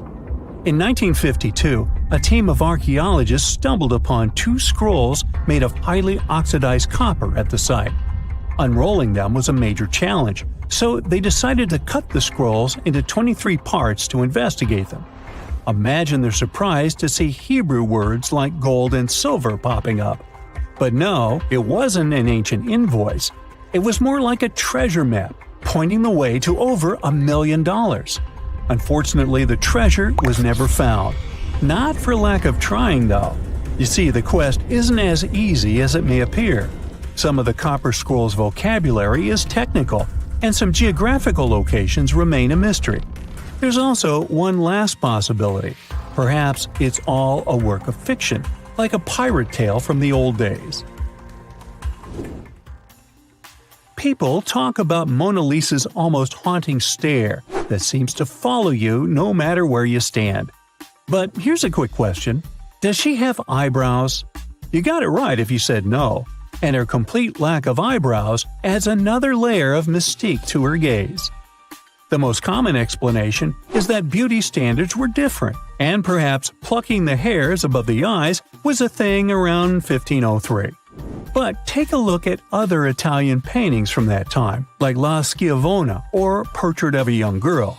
Yep, eyebrows. So, not everyone was entirely pleased with this theory, like French inventor Pascal Cotte. He spent 3,000 hours analyzing scans of the painting to dig through all the layers of Leonardo da Vinci's masterpiece. Now he claims that the Mona Lisa once had eyebrows, but they disappeared over time due to cleanings and restorations. Some historians, however, still question his findings, which means that Mona Lisa's style, or lack of it, remains an unsolved mystery. So, you decide to travel to Rio de Janeiro, and everyone tells you that Sugarloaf Mountain is a must-see. When you spot the mountain from a distance, you realize that the stone has a cavity. But around noon, the whole view changes. The shadow in that cavity takes the shape of a bird, an ibis to be precise. A local legend links this bird shape to the ancient Egyptian deity Thoth, as if the ancient Egyptians once visited Rio de Janeiro and were somehow inspired by the natural phenomenon. But it's probably just a big coincidence. I mean, literally. The real mystery, however, lies in the waters around Sugarloaf Mountain. In the 80s, archaeologist Robert Marks got a tip from locals about a treasure hidden beneath Guanabara Bay. He dove in and found quite a few Roman amphorae. You know, those ancient vases with two handles? His discovery could potentially provide evidence of a Roman shipwreck that might have reached Brazil 17 centuries before the Portuguese even set foot there. However, he couldn't proceed with his research, and to this day, the idea of the Roman presence on Brazil's coast remains uncertain. The true location of Cleopatra's tomb isn't the only ancient Egyptian mystery. Many secrets are carved into the walls of ancient structures, like in the Temple of Seti I. Take a close look at this hieroglyph, and you'll notice that it resembles a modern-day helicopter. Look to the right, and you'll see an engraving that looks like a submarine. Odd, right? The most reasonable explanation for this has to do with the legacies of different rulers. When a new pharaoh came to power, they had their own hieroglyphs added over the original ones. But this is still a topic of debate, as some Egyptologists believe that these mysterious hieroglyphs may represent some kind of ancient technology. The same applies to the Dendera light. The image found in the underground passageway of the Hathor Temple is a subject of significant controversy in Egyptian history. Some researchers suggest that the inscription simply represents a rising sun, while others interpret it as evidence of some kind of modern lighting system. And it does indeed resemble Crookes' tube, one of the early experiments with electrical discharges. Although there's no concrete evidence of ancient Egyptians having modern electricity, some historians believe that this theory could help explain why many discovered tombs don't have any residues left behind from the use of oil lamps or candles. A lot has been said about the mysterious pyramids of Egypt, but many people tend to forget that other inexplicable structures had already existed even before them. Our next stop takes us to Turkey. The top of a hill known as Göbekli Tepe, near the city of Urfa, holds an ancient secret. It features more than 20 circular stone enclosures dated back over 11,000 years. Many of these have heavily carved stone T-shaped pillars adorned with eerie human figures with folded hands. The most accepted theory is that it's the world's first temple, likely used for rituals or social events. But the greatest mystery lies in how it was built, as this site existed before the domestication of animals or the use of metal tools. So the construction must have been very difficult, challenging our understanding of the historical timeline. Now, I hope you're not afraid of heights, because we're about to take a flight over the Nazca Lines. You've probably already heard about these massive, mysterious drawings etched into an arid region of Peru. They come in many different shapes, like a spider, a monkey, and even a Google-eyed ET that is probably just a fisher. Anyway, this story got some fresh chapters in 2022 when an additional 168 new drawings were discovered. The original ones could only be seen from the air, but these new ones are much smaller and can be observed from the ground. However, one thing they have in common is that their purpose remains totally unclear. Some might call them the largest-scale calendar in the world. Others suggest that they served as a tool for agricultural purposes.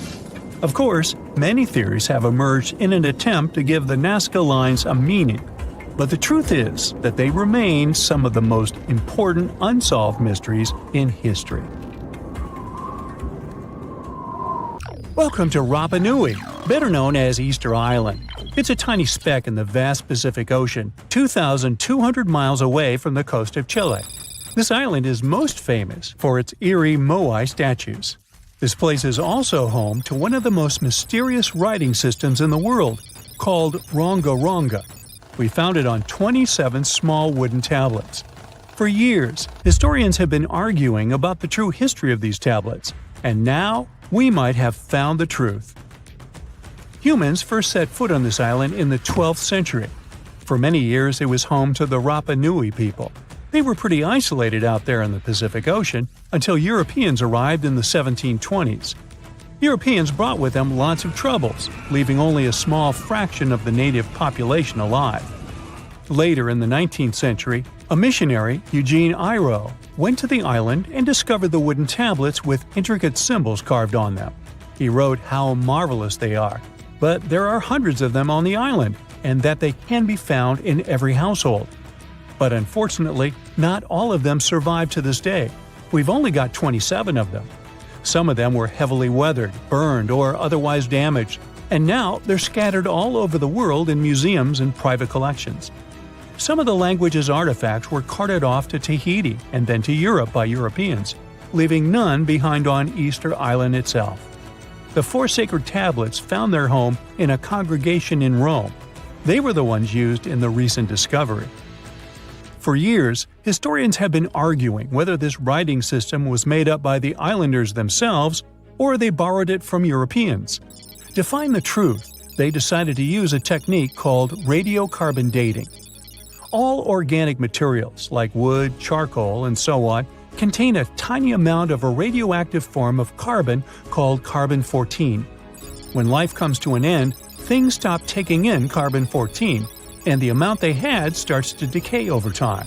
By measuring how much carbon-14 is left in a sample, we can assume how old this sample is. This is how we learn the age of many fossils and artifacts. So, they looked at the age of some Ronga Ronga tablets. 3 of them were crafted from trees grown in the 18th or 19th century, which aligns with the arrival of Europeans. However, one of them is older than the Europeans' first visit to the island. There are 2 reasons to believe that Rapa Nui people created this writing system themselves. First, Ronga Ronga works differently from European languages. Decoding it is a pretty hard task.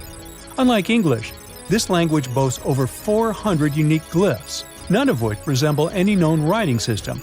There were many attempts to decipher this language, and none of them were successful so far. And second, one of the tablets is shown to be from around the 15th century, before the Europeans arrived. The problem is that radiocarbon dating can only tell us when the wood the tablet was made from was cut down, not when the writing was put on it. And since we've only got one tablet to go by, this isn't enough to be completely sure. On the other hand, why and where would they preserve cut wood for over 200 years just to grab it and write something on it one day? But anthropologists and historians say that it's possible. Scarce wood resources might have led the islanders to reuse old driftwood, which could be centuries older than the writing itself. This is known as the old wood problem in archaeology. Plus, the tablet looks very preserved. It was maintained to protect it from wood-damaging insects, humidity, and so on. That's why it survived over the centuries. Whatever is written on it, it was probably important for the Rapa Nui people. Now, all of these are guesses and clues, but scientists are cautiously optimistic. They believe that Ronga Ronga could be one of the rare instances of independent writing invention. like those of the Sumerians or the Egyptians. But we need more evidence. In the Rapa Nui language, rogo means to recite or to declaim. Not everyone could write, only a select few. Probably only the elite of Easter Island, mostly men, knew and could read this written language. After colonization, none of them survived. So now we have to rack our brains trying to figure out what's written here. First, scholars can't agree on what type of script it is. We aren't even sure that this was their language. But even if it was, we don't know whether it's a primitive form of writing or a fully developed system. In the 1990s, a linguist, Stephen Roger Fisher, believed he might have cracked the code of Ronga structure. His idea was that these tablets conveyed cosmogonies. Cosmogonies are stories or narratives that explain how the universe was created and how natural phenomena came to be. They often come from ancient traditions and cultures, like those found in East Polynesia.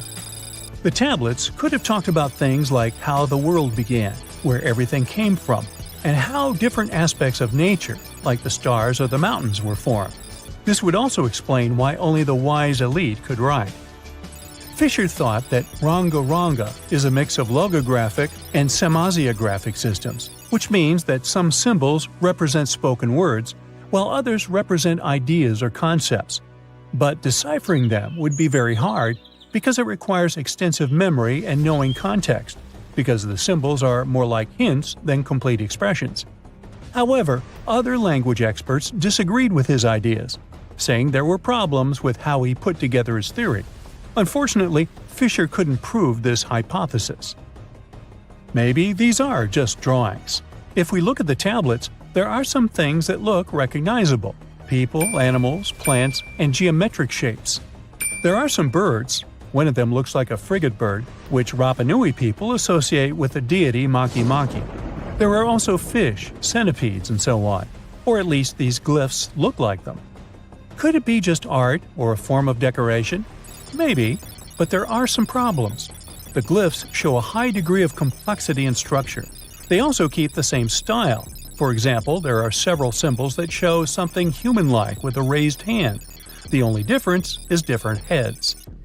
As if it wasn't complicated enough, this unique writing style also uses a system known as reverse boustrophodon.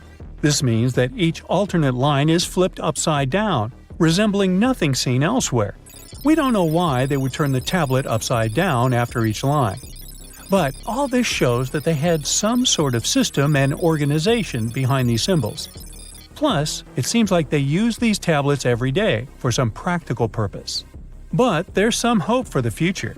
New technology, like AI and other computer programs, might help us understand lost languages. We already started creating algorithms that could help us solve other mysteries, like the Voynich manuscript. Academics even organized the Vesuvius Challenge, a machine learning competition that, in 2023, cracked the riddle of the ancient Herculaneum scrolls. The scrolls were buried under volcanic mud after the catastrophic eruption of Mount Vesuvius in 79 AD. In real life, the scrolls are very fragile, so deciphering them would be a very hard task. But with digital scanning and machine learning, it's much easier. They have a rich history. They most likely belong to the personal library of an Epicurean philosopher named Philodemus. These scrolls contain very important insights into Greek philosophy and Latin literature. If we decipher more of them, we'll learn more about the rich history of the Roman Empire. Listen to this. Neanderthal fiber technology. Nope, I'm not joking. The concept is real. In 2020, a team of scientists published a paper that redefined the way we saw our closest ancestors. A find in France changed archaeology forever, and it wasn't the first time something like this had happened. But let me start from the beginning. Neanderthals. For a long time, they fit the image of the typical cavemen. If you are now thinking of someone like Fred Flintstone, you wouldn't be much wrong. What was the reason behind this stereotype? When did we start believing that Neanderthals were not the brightest tools in the shed of evolution? In comes William King, a 19th century British geologist. He was the man who named the Neanderthals. Based on the bones King found, The scientists declared the species not intelligent, and this image stuck with the Neanderthals for centuries to come. But a piece of string, just 1/4 of an inch long, changed everything. A small, dry river valley, Abri du Maras, was the place of the great find. Archaeologists unearthed a cord fragment next to a stone tool. Such twisted fibers could have been used for everything from making clothes to fishing nets. In prehistory, this was some advanced tech, and the Neanderthals seemed to have mastered it. Scientists already knew that these early humans made tar from birch bark, and that they produced shell beads. There's even evidence of Neanderthal art. They were definitely not primitive. The string section and similar finds are changing the way we perceive our ancestors. The world of archaeology is constantly changing. Take the pyramids in Egypt, for example. Turns out, they weren't really built by an army of people who the pharaoh made work until they passed out. Herodotus, the famous Greek historian, was the man who started the confusion. He claimed, in 500 BCE, that 100,000 men took part in the construction of the Great Pyramid in Giza. He made no mention of who they were and why they were building the pyramids. That's how the myth started. Huge stone slabs pulled by humans, driven by a foreman with a whip. But Egyptologists would beg to differ. Those are the scientists who study ancient Egypt's culture. Fairly recently, they uncovered a workers' village that told a different tale. Yes, there was evidence of hard work on the workers' bones, but the construction industry is demanding even today. It took almost 6 years for 12,000 workers to complete the world's tallest building, Burj Khalifa. Back in Egypt, 3 times more workers finished the Great Pyramid in around 2 decades. An impressive feat of ancient engineering, wouldn't you agree? Superiors looked well after the Egyptians who built the pyramids. Their diet was rich in protein. They had medical care and they got paid properly. In fact, they lived better than the non-working population. And they lived with their families near the construction site. Archaeologists know all this because they unearthed bakeries and dormitories with bread jars and other goodies. Looks like the pharaohs were okay employers after all, and the job market wasn't that terrible. They also kept detailed papyrus records of the build and hieroglyphs. You and I wouldn't stand a chance of reading these letters that resemble images. Egyptologists had the same problem. For over a millennium, no one had used this type of font. And it's not like there was an English ancient Egyptian dictionary you could open and find meanings of words.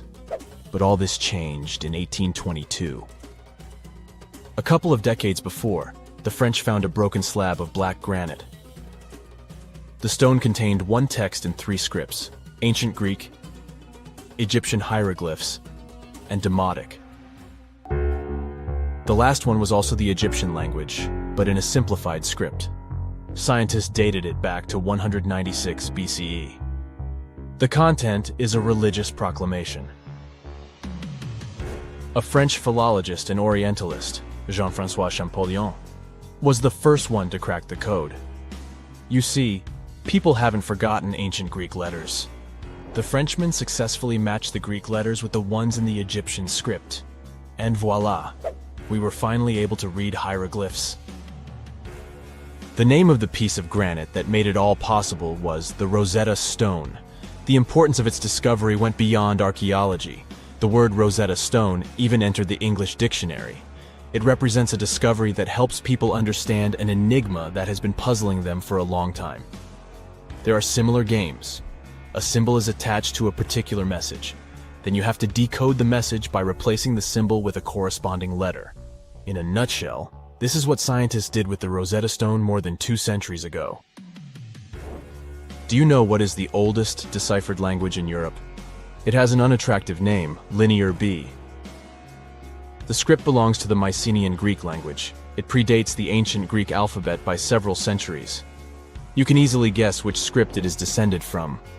Linear A. The people from Crete used Linear B more than 1,000 years ago. During the late Bronze Age, the Greek civilization that used the script vanished. There was no one who could read Linear B, and more importantly, no one knew it existed in the first place. This was about to change during the first years of the 20th century. A British archaeologist by the name of Sir Arthur Evans excavated a vast palace complex at Knossos, Crete, Greece. This was the center of the Minoan culture that created the enigmatic script. The palace boasted some 1,300 rooms. They had colorful paintings of dolphins, griffins, and bulls. All of these captivated the archaeologist's imagination. But their biggest find was at first overlooked. Thousands of slabs of baked clay. The fire that brought down the palace helped preserve the tablets. It was impossible to read the slabs, though. They were written in an unknown language. The scientific community had to wait for another half a century before Michael Ventris cracked the code. He was an English architect and cryptographer. Ventris studied Greek and Latin. While attending the famous archaeologist's lecture, the young man decided to solve the puzzle of Linear B once and for all. He managed to do so in 1952. One of Ventris's most amazing discoveries was that the script was an archaic form of Greek. But cryptology still hasn't solved the code of Linear A. This writing system will remain a mystery until a motivated young person like Michael Ventris comes along. They wouldn't have to be a professional archaeologist. Basil Brown certainly wasn't. Yet in 1939 he discovered the richest early medieval tomb in Europe. This happened in Sutton Hoo in the southeast of England. This wasn't an ordinary tomb made out of stone. It was a full-size ship, 3 times as long as a London double-decker bus. And that's not all. Apart from its main purpose, the ship was full of riches. Deluxe hanging bowls, feasting vessels, gold and dress accessories, and luxurious textiles were just some of the treasures found. Archaeologists were also amazed by the silverware from distant Byzantium. You probably know this city as Istanbul, Turkey. Even in our age, it's several days' drive from Sutton Hoo. Just imagine how much time and money it cost to import a silver plate in the 7th century. That's when the ship went down, according to archaeologists. The English couldn't have done it. At that time, there was no England. The people living in the British Isles at the time were the Anglo-Saxons. Perhaps the ship from the grassy mounds in Suffolk belonged to one of their kings? We will never know. The local acidic soil did away with any possible evidence, or no one laid there in the first place. It could have been a cenotaph, which is a monument constructed to honor an important person. The archaeologists still don't have a definite answer. But what they have found at Sutton Hoo shed light on the Dark Ages. Before the discovery of the ship, they knew little about what had been going on in Britain after the Romans left. Now, the image of the early Anglo-Saxon society was much clearer. Perhaps the English soil will be the site of the next great breakthrough in archaeology. Back in December 2012, a lot of people were freaking out over the idea that the world might end in some catastrophic event. And it was all thanks to the famous Maya calendar. This ancient way of tracking time had been the subject of endless speculation. But one of its biggest mysteries was definitely an 819-day count found in some versions of the calendar. No one could explain why it was there or how it worked, until recently, when a group of researchers from Cambridge might have finally cracked the code. First things first, how does the Maya calendar work? So the system the Maya civilization used to track days was based on something we now call the calendar round. Think of it like 3 interlocking gears. These are 3 cycles working together. The first is a 365-day solar year, known as Hab. The second is a cycle of 20 names. And the third is a cycle of 13 numbers, which forms a 260-day sacred calendar, called Solkeen. Just like we'd say something like December 25th, 2025, they named their days based on how these 3 cycles lined up. For example, here we have the day 3 Manik and the 14th of the month Hop. It takes 52 years for the 3 cycles to align in the same way again. After that, the days start repeating. But this is where things start to get more complicated and mysterious. On some Mayan monuments, we have also found enigmatic inscriptions pointing to the existence of another cycle, the 819-day count.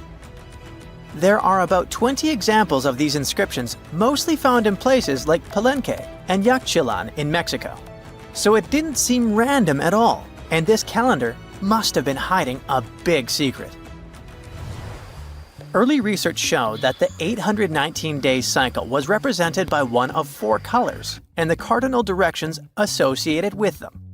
Black was tied to the west, red to the east, white to the north, and yellow to the south.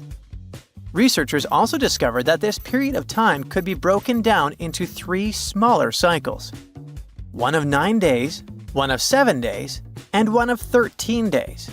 Multiply them together, and you'd get 819 days. Pretty cool, but why did they do that? This color scheme and the 3 cycles seemed like a basic level of interpretation, and experts were pretty sure its real purpose was still hidden from us. Another thing researchers noticed is that this strange count of days was mostly shown using a Y glyph, followed by a number. But in some cases, they also added a glyph representing Kawil. This was a powerful Maya deity, often associated with creation and lightning. He was usually symbolized by a torch coming out of his forehead, representing the spark of life. But in the 90s, a study suggested that when Kawil's inscription showed smoke and fire coming from his forehead, it could actually represent the planets Jupiter or Saturn, or maybe even both. Wait, that means that the 819 days count could be linked to both planets in some way. From there, research focused on figuring out what that link might be. The first conclusion is that this calendar might have helped the Maya track the movements of those planets in some way. Then they started noticing something interesting. These cycles could be specifically tied to the synodic periods of Jupiter and Saturn.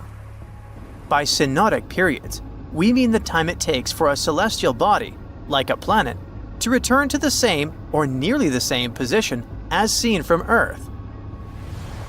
While this possibility was pretty exciting, something didn't quite add up.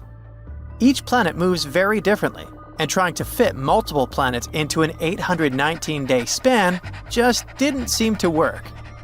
In other words, this 4-part color-coded calendar system was simply too short to align perfectly with the synodic periods of the visible planets. So it looks like we're back to square one. This mystery had people scratching their heads for ages, until 2023, when specialists realized they might have been looking at it all wrong. Researchers actually needed to shift their perspective. Instead of seeing this system as 819 days, they needed to consider the number as representing timelines. And this period of time could be just a small part of a much, much bigger calendar. You see, as we said earlier, this cycle seemed to track the period when a planet became visible to people on Earth. To prove that these 819 cycles were timelines, not actual days, researchers needed a planet that could serve as a starting point to back up their theory. In this case, it was Mercury. And there's a pretty simple reason for that.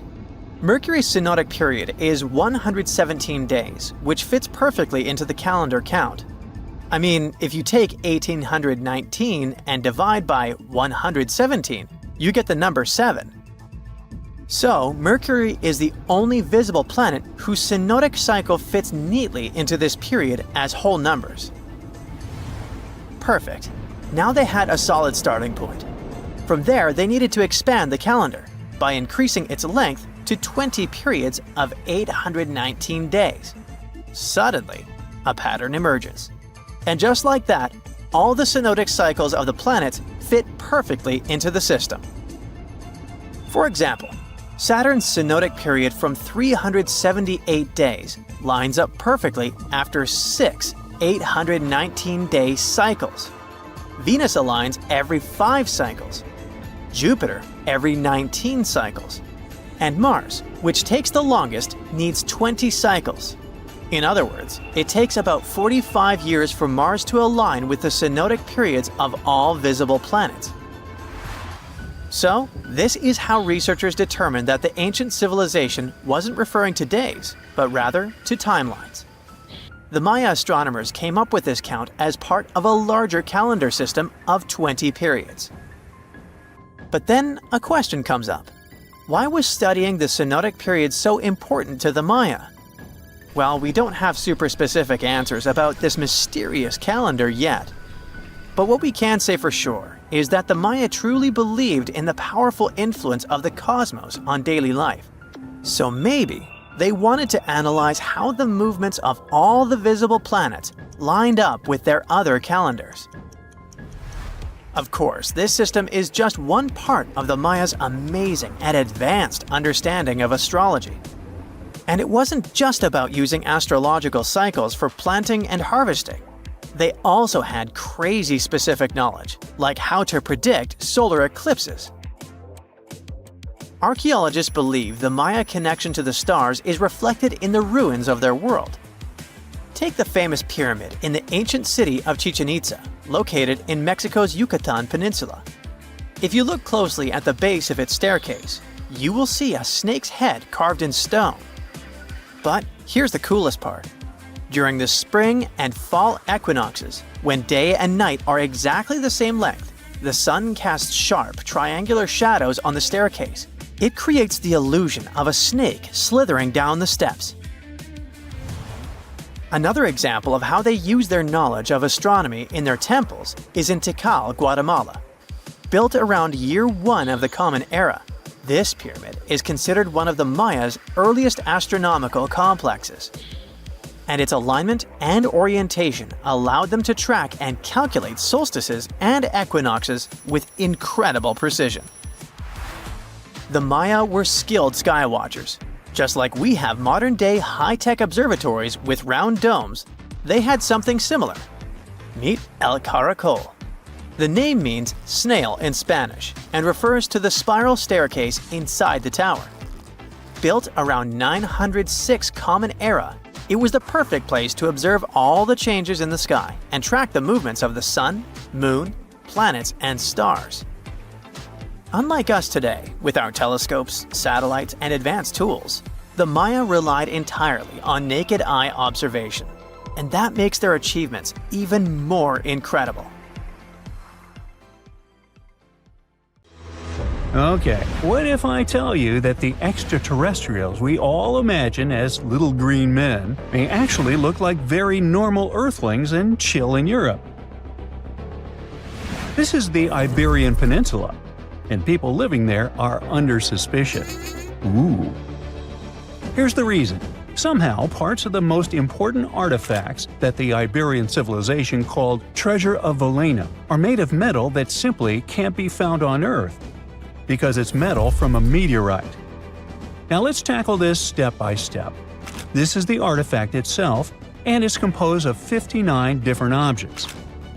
Bowls, bottles, and bracelets. Is there a pattern there with all those bees? In total, the find weighs around 20 pounds, of which 18 pounds are 23.5 karat gold. Now, if you're not a metal specialist, I'll clarify it for you right away. For comparison, 23 karat gold is 95.8% pure gold, so 23.5 karat is even purer. The remaining percentage goes to other metals to help add strength and durability to the precious alloy. There was also silver, iron, and amber in that set. The artifact could have been pretty straightforward, but for these two, let's call them imposters. Look at this wrought iron bracelet and this hollow hemisphere. Can you see that? Those rusty lines on the hemisphere and the overall weird color of the bracelet do stand out, since everything else is made of purest gold. This all started back in 1963, when a researcher noticed a dark leaden metal among the shiny bowls and bottles. The metal was shiny in some areas and covered with a ferrous-looking oxide that was mostly cracked. Now, just so you understand, gold does not usually act this way. Gold is one of the least reactive of all metals, so it won't even tarnish, let alone rust. To figure out where this suspicious iron came from, researchers turned to mass spectrometry, which checks out the mass-to-charge ratio of molecules. Their findings showed that the nickel in the iron is similar to that found in meteoritic iron. Simply put, the bracelet and the hemisphere are of extraterrestrial origin. Ooh. Now, the exact age of the trove is hard to determine, yet it's crucial. We need to know the exact age to see if it coincides with the start of the Iron Age in the Iberian Peninsula. If it does, then no further questions here. But if it doesn't, well, it's, at the very least, weird, if not suspicious. So there's this three-age system. It comprises the Stone Age, then the Bronze Age, and then the Iron Age. The Stone Age is of no importance here, so let's compare the Bronze and the Iron Ages. The Bronze Age began when it was realized that combining copper and tin produced a material that was more durable than either metal alone. This era was all about major upgrades in tools and weapons, but two standout inventions were writing systems and the wheel. Then came the Iron Age. This time was all about slowly bringing iron into everyday life. Iron was way easier to shape into cool designs than bronze. Now this was a big deal, because iron, especially transformed into steel, provided significant improvements in all aspects of life. Tools became lighter, cheaper, and stronger compared to their bronze equivalents. You get it? Good. So researchers have long debated whether the treasure dates back to the post-Archaic era or the latter part of the Bronze Age. The most recent study claims that those artifacts were created in 1400 to 1200 BCE, and something really doesn't add up. First off, the Iron Age began around 500 years after these artifacts were crafted. Plus, ancient craftsmen couldn't know back then how to work with metals that landed on Earth approximately 1 million years ago. And while the dates are really hard to explain, there is a logical explanation for the craftsmanship. The theory here is that those metal workers simply had access to the fallen meteorite, and thus, they could study it well and discover its properties before using it for decorative purposes. They could have figured it out through trial and error, and once they knew exactly how to work with this extraterrestrial metal, they proceeded to adorn the artifacts with it. Plus, there were the Phoenicians, who contributed to their craftsmanship.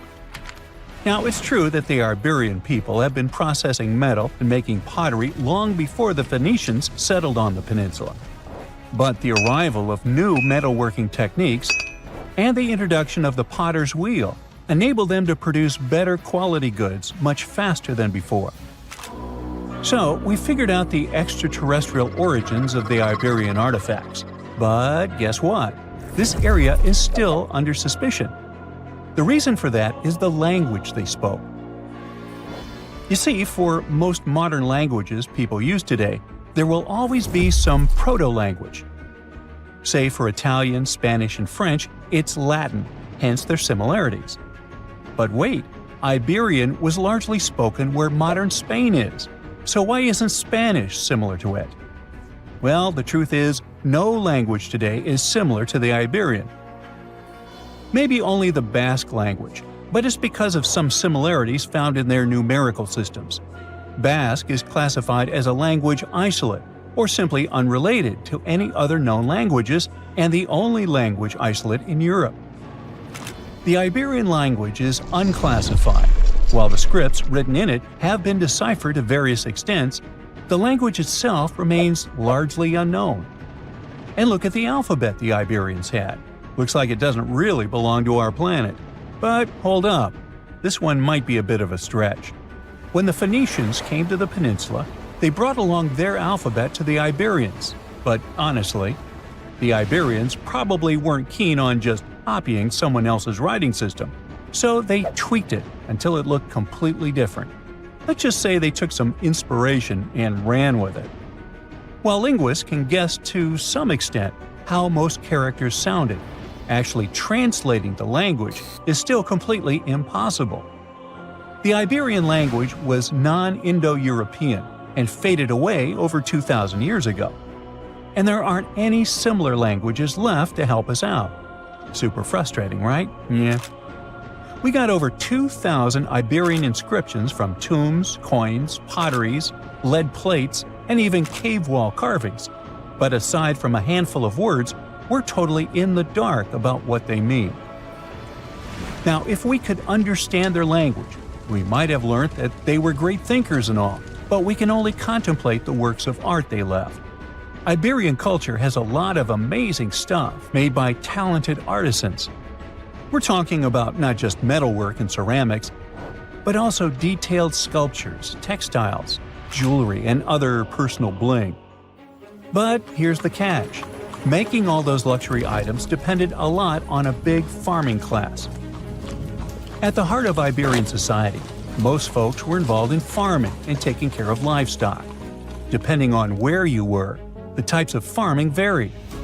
For example, up in the north, they were all about growing grains, while down in Valencia, they focused on producing olive oil and other agricultural aspects. In the west, raising animals was the name of the game. Still, we don't have much information about the day-to-day lives of the many people doing this essential work. Yet, on the flip side, we know a lot about the upper class of Iberian society, who control these agricultural resources and hire the artisans. By the 7th century BCE, we start to see a group of Iberian princes who were living the good life, trading with the Phoenicians, and enjoying fancy luxury items. You can spot this elite class in their burial practices. Cremation was the go-to method for funerals among the Iberians, and wealthy individuals were often found in cemeteries with all sorts of lavish goods and funerary sculptures that give us a peek into the fashion and hairstyles of the rich. Interestingly, starting in the 6th century BCE, there was a noticeable drop in the number of recognizable burials, which suggests that these elaborate funeral customs became more exclusive to a small elite. Meanwhile, the fate of the majority, farmers, artisans, soldiers, and laborers, who made up a big chunk of the population, remains a bit of a mystery. It used to be a pretty advanced civilization, but it vanished without a trace. Researchers think it could have been due to some massive earthquake, but so far, we don't know for sure. Throughout time, scientists have managed to uncover about 6,000 early human fossils, ranging from skulls to teeth. For some of these fossils, it was a breeze. Researchers could instantly identify them as belonging to, say, the Neanderthals. However, when it came to others, things got a bit trickier. Some fossils just didn't fit into any existing categories. So, what categories of prehistoric humans do we actually know about? Well, up until recently, we recognized 8 different species of early humans. One of these is Homo habilis, which means handyman. You'll recall that Homo is Latin for human. They resembled regular primates, but were pivotal in our evolution. They were the first to create stone tools, which significantly aided their daily activities, such as butchering. Next up, we have Homo rudolfensis. These guys were larger than Homo habilis and boasted bigger brains, but they were still quite distant from modern humans. For example, even though the neurological structure of their brains was becoming more complex, they were probably not capable of using any form of actual spoken language. Then came Homo erectus, the first to walk upright, followed by Homo antecessor, which is considered the last common ancestor of modern humans and Neanderthals, along with a host of other Homo species. Meanwhile, we're still piecing together the story of the enigmatic Denisovans. Our knowledge of Homo naledi is pretty limited too, since it was only discovered in 2013, and it is species number 8. Interestingly, Naledi means star in the Sotho language because they were found in a cave called Rising Star. Scientists were taken aback by them. Everything suggested they were around 2 million years old. But after closer examination and some tests, it turns out that the Naledi species is much younger, between 236 and 335,000 years old. Their hands were adapted to making tools, yet no tools have been found nearby. Long story short, they're a puzzling species, and there's still so much more to learn about them. So even though today we have only one human species on our planet, Homo sapiens, we continue to discover ancient species that are long gone. Now you might wonder why researchers study these extinct species. The truth is, They need this knowledge to piece together the intricate narrative of our prehistoric past. In 2024, a significant discovery emerged, the 9th human species, named Homo giluensis, which translates to large-headed. Researchers suggest that this species hunted wild horses, crafted stone tools, and processed animal hides to survive harsh winters. A researcher from the University of Hawaii noted that the discovery of this potential new species came about while his team was developing a novel method for classifying fossil evidence. Interestingly, one potential representative of Homo giluensis isn't entirely new to science. The Denisovans, first identified in 2010 through DNA analysis of a finger bone found in Siberia, have yet to be classified as a distinct species. Some scientists propose that they may actually belong to this newly identified group. These big-headed individuals could help shed light on the long-standing mysteries surrounding these hominin fossils, which have puzzled researchers due to their mixed characteristics of Homo erectus and Homo sapiens. You see, sometimes it's tough to call a spade when you don't even know what a spade looks like. You get the idea? Many unsolved mysteries linger, simply because scientists haven't had this crucial, big-headed piece of the puzzle. So theoretically, we modern humans could also be considered a bit of Homo giluensis. You don't believe me? Well, watch this. We need to consider two key facts for this equation. First, there are the Denisovans, a group we might refer to as Homo giluensis from a scientific perspective. Yeah, this is just a theory proposed by some researchers, but let's roll with it for now and pretend it's a fact. Second, it's important to know that the Denisovans interbred with the ancestors of modern-day Melanesians. These folks inhabit areas ranging from New Guinea to the Fiji Islands and carry between 4 and 6% Denisovan DNA. Now, you might not personally have those genes, unless you've been tested, of course, but the key takeaway here is that there are modern humans today who share genetic links with the Denisovans, or Homo giluensis, or big heads if you prefer. Now, that all sounds pretty plausible. Let's unpack step by step how it happened. Researchers have uncovered this type of ancient human, known as the Denisovans, based on skeletal remains found in Siberia. These ancient humans coexisted and interbred with modern humans, adding yet another layer to our understanding of human evolution. Named after the Siberian caves where their fossils were discovered, the Denisovans are believed to have roamed widely across Eurasia. Evidence indicates that the Denisovans lived alongside Neanderthals and interacted with early Homo sapiens, possibly around 50,000 years ago. A team of scientists successfully sequenced a complete genome from these ancient hominins using nuclear DNA extracted from a finger bone. This discovery reveals that at least 4 distinct human groups existed during the time when anatomically modern humans began migrating out of Africa. Alongside modern humans and Neanderthals, we now have to consider the Denisovans and another small human species from Indonesia, often referred to as the Hobbit, when discussing our evolutionary history. One intriguing question that arises is why Denisovan genes are predominantly found in modern Melanesians, yet absent from other Eurasian populations. Remember that 4 to 6%? One hypothesis suggests that interactions between the Denisovans and early modern humans were limited and brief, especially as humans migrated throughout Southeast Asia into Melanesia. Scientists speculate that only a small number of the Denisovans may have interbred with a larger group of modern humans. This could explain how the Denisovan genes made their way into the gene pool despite the likelihood of infrequent encounters. Anyway, the more scientists dig into our past, the more fascinating things they uncover about our ancestors. Take Neanderthals, for example. Did you know these guys were responsible for creating the very first piece of art ever? I had no idea. But a 2018 study of ancient cave art in Spain revealed what are now considered the oldest known artistic creations. We used to think Neanderthals lacked the cognitive skills needed for art, but it turns out they were actual art pioneers. Not only did they create art, but they also seem to have invented hashtags thousands of years before Chris Messina did it in 2007. Right, I'm kidding, but you'll soon get why I mention hashtags. The artworks found in several caves in Spain include simple hand stencils, a ladder-like drawing, and various other markings. Until recently, these prehistoric pieces were believed to have been made by early humans. But new testing methods suggest they're much older than we thought.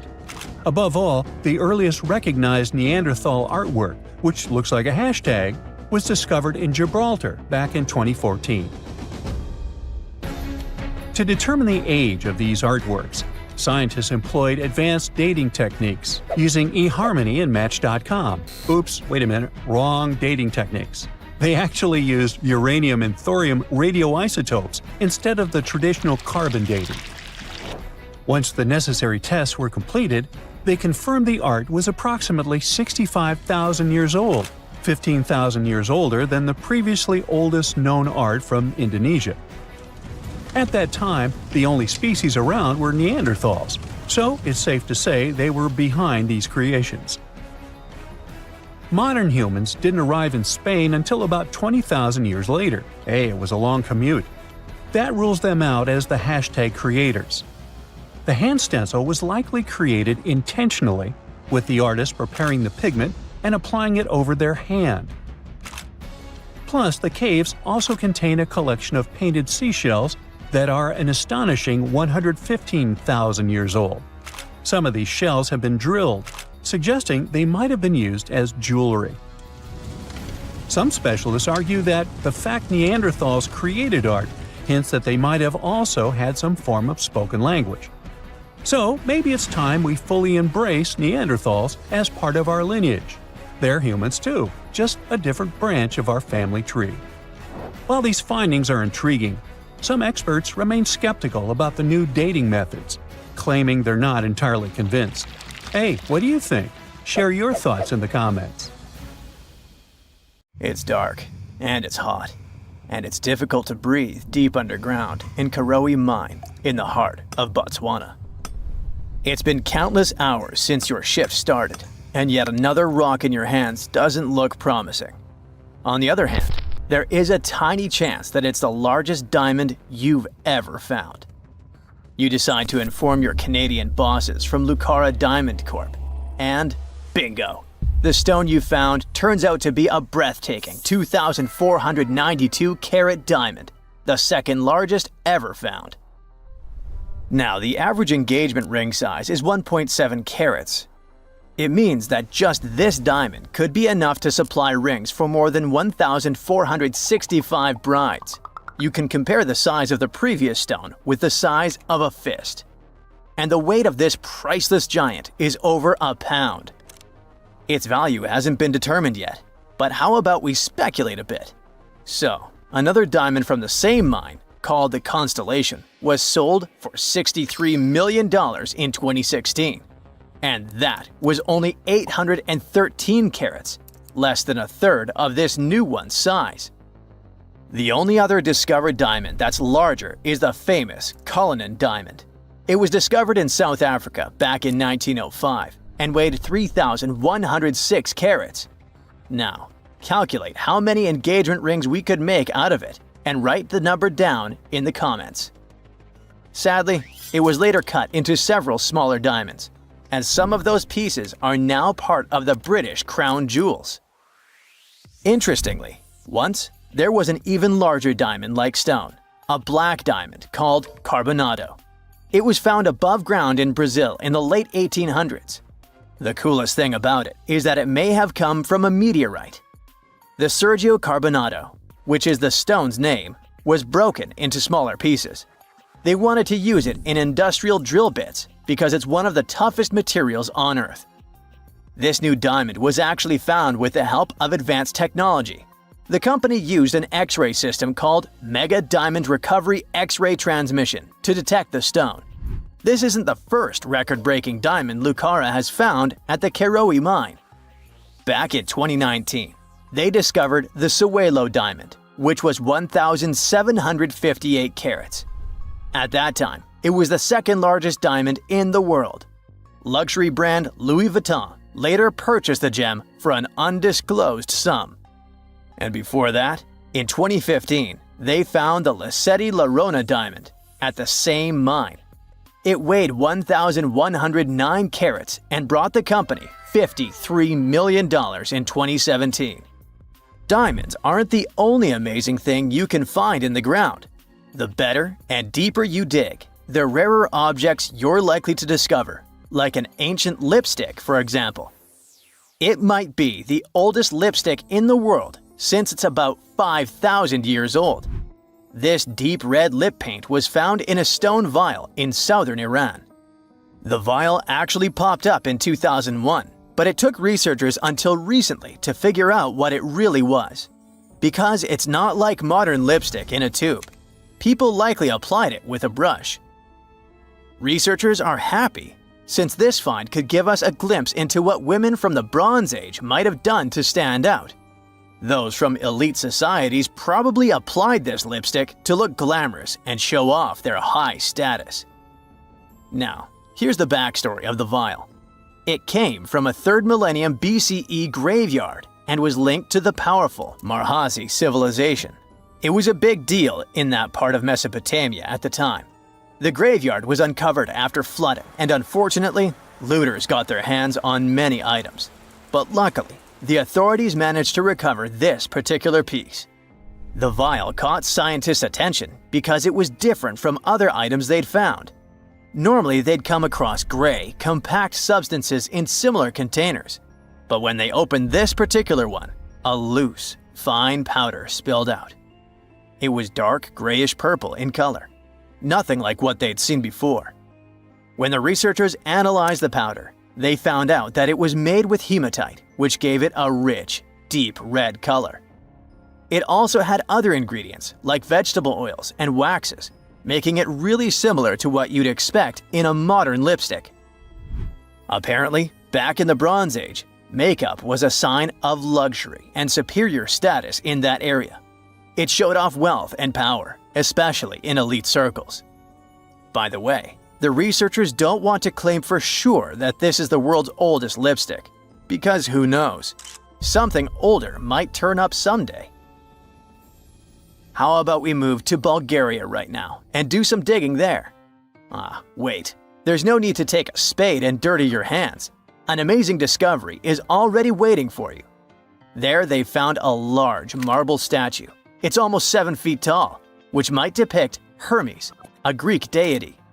But the craziest thing is that it was buried in an ancient sewer for around 2,000 years. The statue is in really good shape, especially the head, which is super well preserved. There are some cracks in the hands, but overall, it's in surprisingly great condition, according to the scientific director of the excavation. And here's how they found the statue.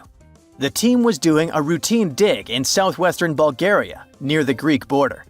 This area used to be part of the ancient city of Heraclea, which dates back to the 4th century BCE.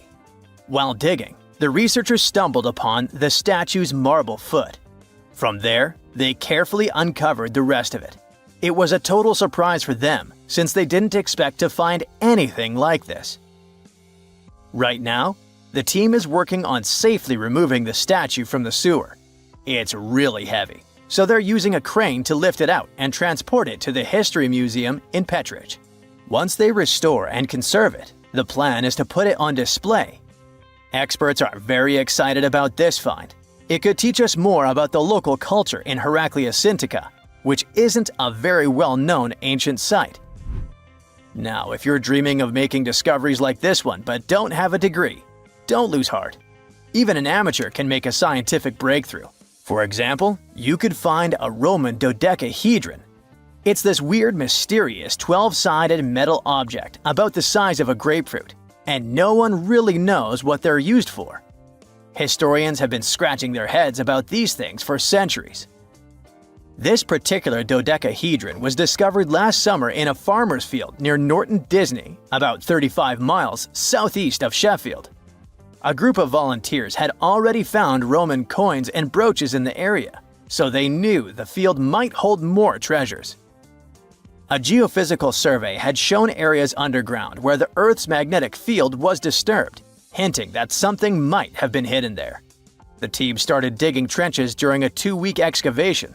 On the second to last day, in Trench 4, someone spotted the dodecahedron. Richard Parker, the group's secretary, was nearby making tea when he heard the shout. He said they were all shocked because they hadn't found much metal, and then, boom, that awesome artifact simply popped up. The extra cool thing about that dodecahedron was that it was complete, which is rare. Many others found before were broken or incomplete. Plus, it's larger than usual. Roman dodecahedrons can be as small as a golf ball, but this one is closer to a grapefruit. Now, the dodecahedron is on display at a local museum. So far, over 100 Roman dodecahedrons have been found in northwestern Europe, mostly in former Roman territories like the Gallo-Roman regions. They date back to somewhere between the 1st and 3rd centuries CE. Each one is a hollow metal shell, usually made of bronze. It has 12 faces, with differently sized holes on each face. Around the holes, there are concentric rings imprinted into the metal, and at every corner where the faces meet, there's a small stud. There's no writing on them, and nothing in Roman texts mentions them at all. That's why nobody knows what these dodecahedrons were for. There are loads of theories. They could have been toys, dice, mace heads, or even tools for measuring distances in Roman artillery. Some people even think they were used for knitting gloves or even figuring out dates using the stars. But most of those ideas don't really hold up, so the mystery remains. A man went for a walk not far from Buenos Aires in Argentina and found something that looked like a dinosaur egg lying in the mud. When he shared his find with his family, everyone thought it was a joke, but it was actually very real. Except it wasn't a dinosaur egg, but a glyptodont shell. These guys went extinct thousands of years ago. Some of them grew up to be the size of a small car. The Paleo-Indians, who were the ancestors of Native Americans, must have had a fun time living alongside those beasts. People keep finding similar black scaly shells, which are fossils of glyptodonts in the Americas. These creatures thrived in South America for tens of millions of years and also spread up north. They had thick armor called a carapace and tough, grooved teeth for eating grass. They weren't always giant, but it looks like a colder climate before the Ice Age with open woodlands and plenty of grass helped them evolve. It's pretty hard to hide when you're huge, so they may have developed their fused armor to protect themselves. One of the most famous types had a long tail with spikes that it used to fight other glyptodonts for territory or mates. Although they look similar, the ancient glyptodonts were really different from today's armadillos. Glyptodonts had a hard, heavy armor made of fused plates, and today's armadillos have flexible armor and can roll up into a ball to protect their soft tummies. Plus, glyptodonts ate grass using their grooved teeth, and armadillos prefer insects for lunch. But despite all the differences, recent studies of their DNA showed that glyptodonts actually belonged to the armadillo family. If you think the glyptodont was scary, just wait till you meet the giant short-faced bear. This bad guy grew to almost twice the height of Michael Jordan when it stood on its hind legs. It also weighed over 1,500 pounds, and it was able to run at the speed of over 40 miles per hour. This bear preferred meat to all other foods. Even its skull and teeth were designed for slicing through meat, and it had forward-facing eyes that gave it sharp vision.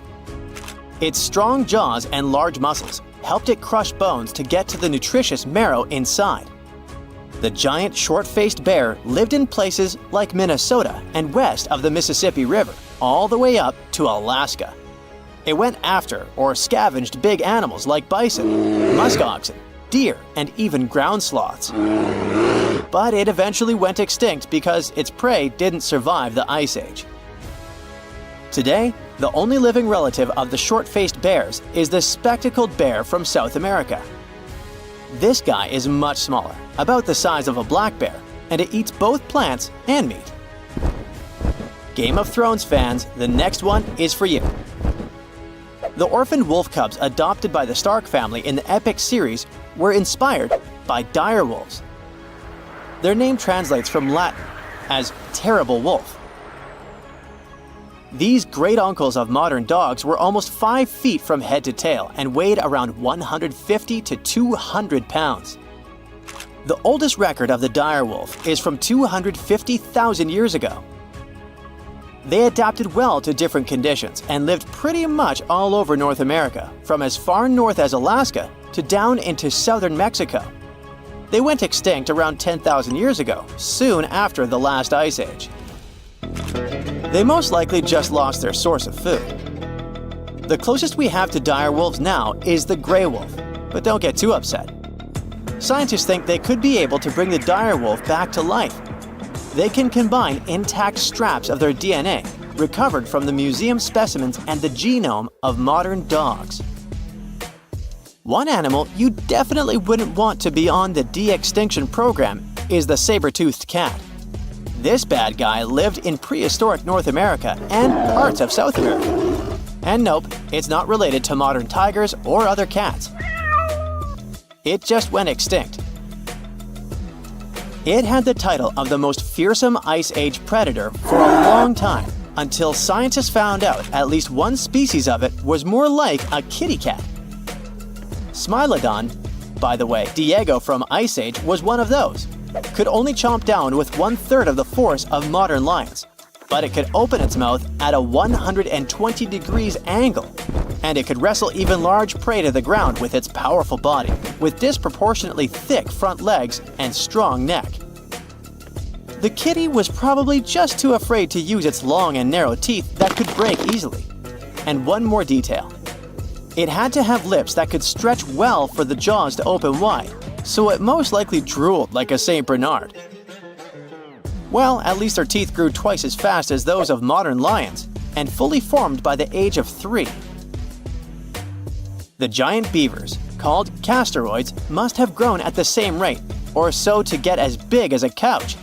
They were about 8 feet long and weighed 200 pounds, which is as heavy as a large refrigerator.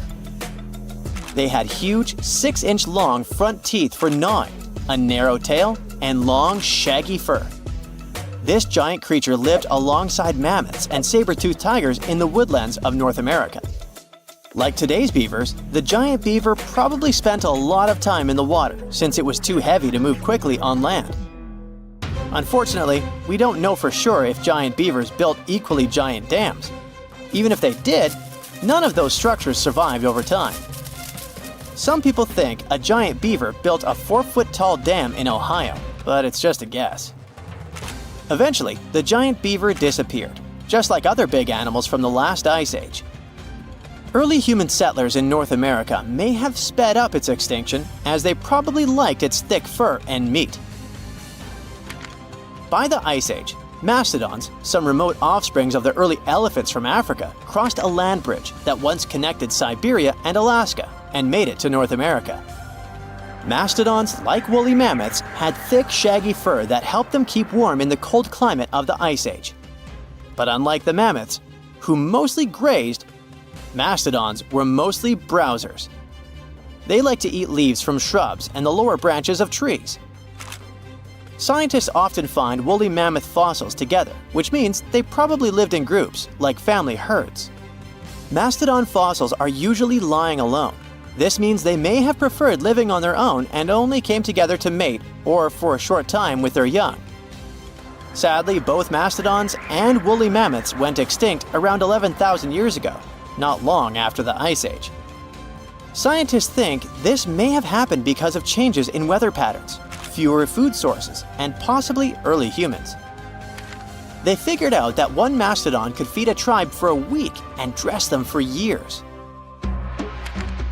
You can mostly find camels in deserts in places like North Africa and the Middle East now. But scientists believe they actually came from North America, especially the lands west of the Mississippi River. Fossils show that camels appeared on Earth about 44 million years ago. In 2015, a team of scientists from the University of Louisiana discovered the bones of a giant ancient camel in Oregon, This camel was between 12 and 14 feet tall, like a modern giraffe. It lived around 7 million years ago and had a long neck to help it reach high plants. About 6 million years ago, some early camels crossed into Asia over the Bering Strait land bridge. Once they arrived in Asia, these camels split into two types we know today: the Bactrian camel with 2 humps and the dromedary camel with 1 hump. You won't find wild camels in North America anymore, but some of their relatives, such as llamas, alpacas, and guanacos, still live in South America. Statistically, 3% of in-hospital amputations performed by skilled surgeons end up in amputation of the wrong limb. But that's what happens in the human world. Ants somehow manage to do that right even without attending a medical school. Researchers have recently made a groundbreaking discovery regarding the medical capabilities of Florida carpenter ants. They saw those ants perform amputations on their injured colony members, marking the first known instance of such behavior in the animal kingdom. The study found that ants triage wounds and adapt treatments by amputating legs depending on the severity of the injury. The ants in question engage in these amputation procedures after sustaining injuries in battles with neighboring ant colonies.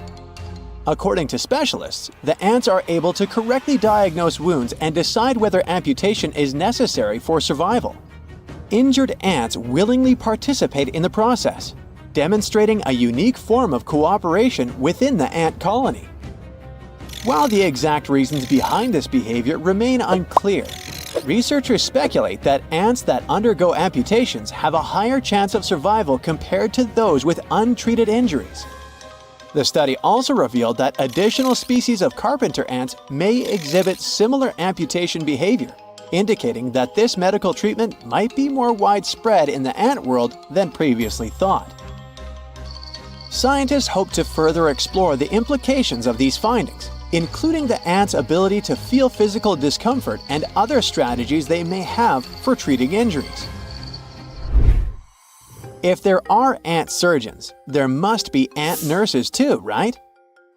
Well, Matabele ants are like the nurses of the insect world, rescuing and healing their wounded buddies after battles with termites. These ants are native to Africa and aren't afraid to take on biting soldier termites in their quest for food. These ants carry their injured comrades back home after raids, but rescues don't stop there. Once back at the nest, ants take turns caring for the wounded, using their mandibles and front legs to hold the injured limb in place and lick the wound for up to 4 minutes at a time. The ants don't just help their friends out of the goodness of their hearts. It turns out that these rescues are essential for the injured ant's survival, with up to 80% passing away within 24 hours if left untreated. Researchers found that the licking behavior might help prevent infections and improve the chances of survival. While humans can't walk more than a couple of blocks without consulting Google Maps, ants use the sun's position and visual memories of their surroundings to guide them home while walking backward with heavy loads of food. Research reveals that ants are not only skilled navigators, but also masters of adapting to their surroundings in creative ways. Previously believed to have 2 separate reflexes guiding their movements, ants have now been shown to strategically look behind them and use the sun's position to set their course while walking backwards. Basically, it's like ants have their own GPS system, which is impressive considering their small brains. Yep, size doesn't matter when it comes to intelligence. On another note, trapjaw ants have been found to have a surprising trick up their sleeves when facing predators.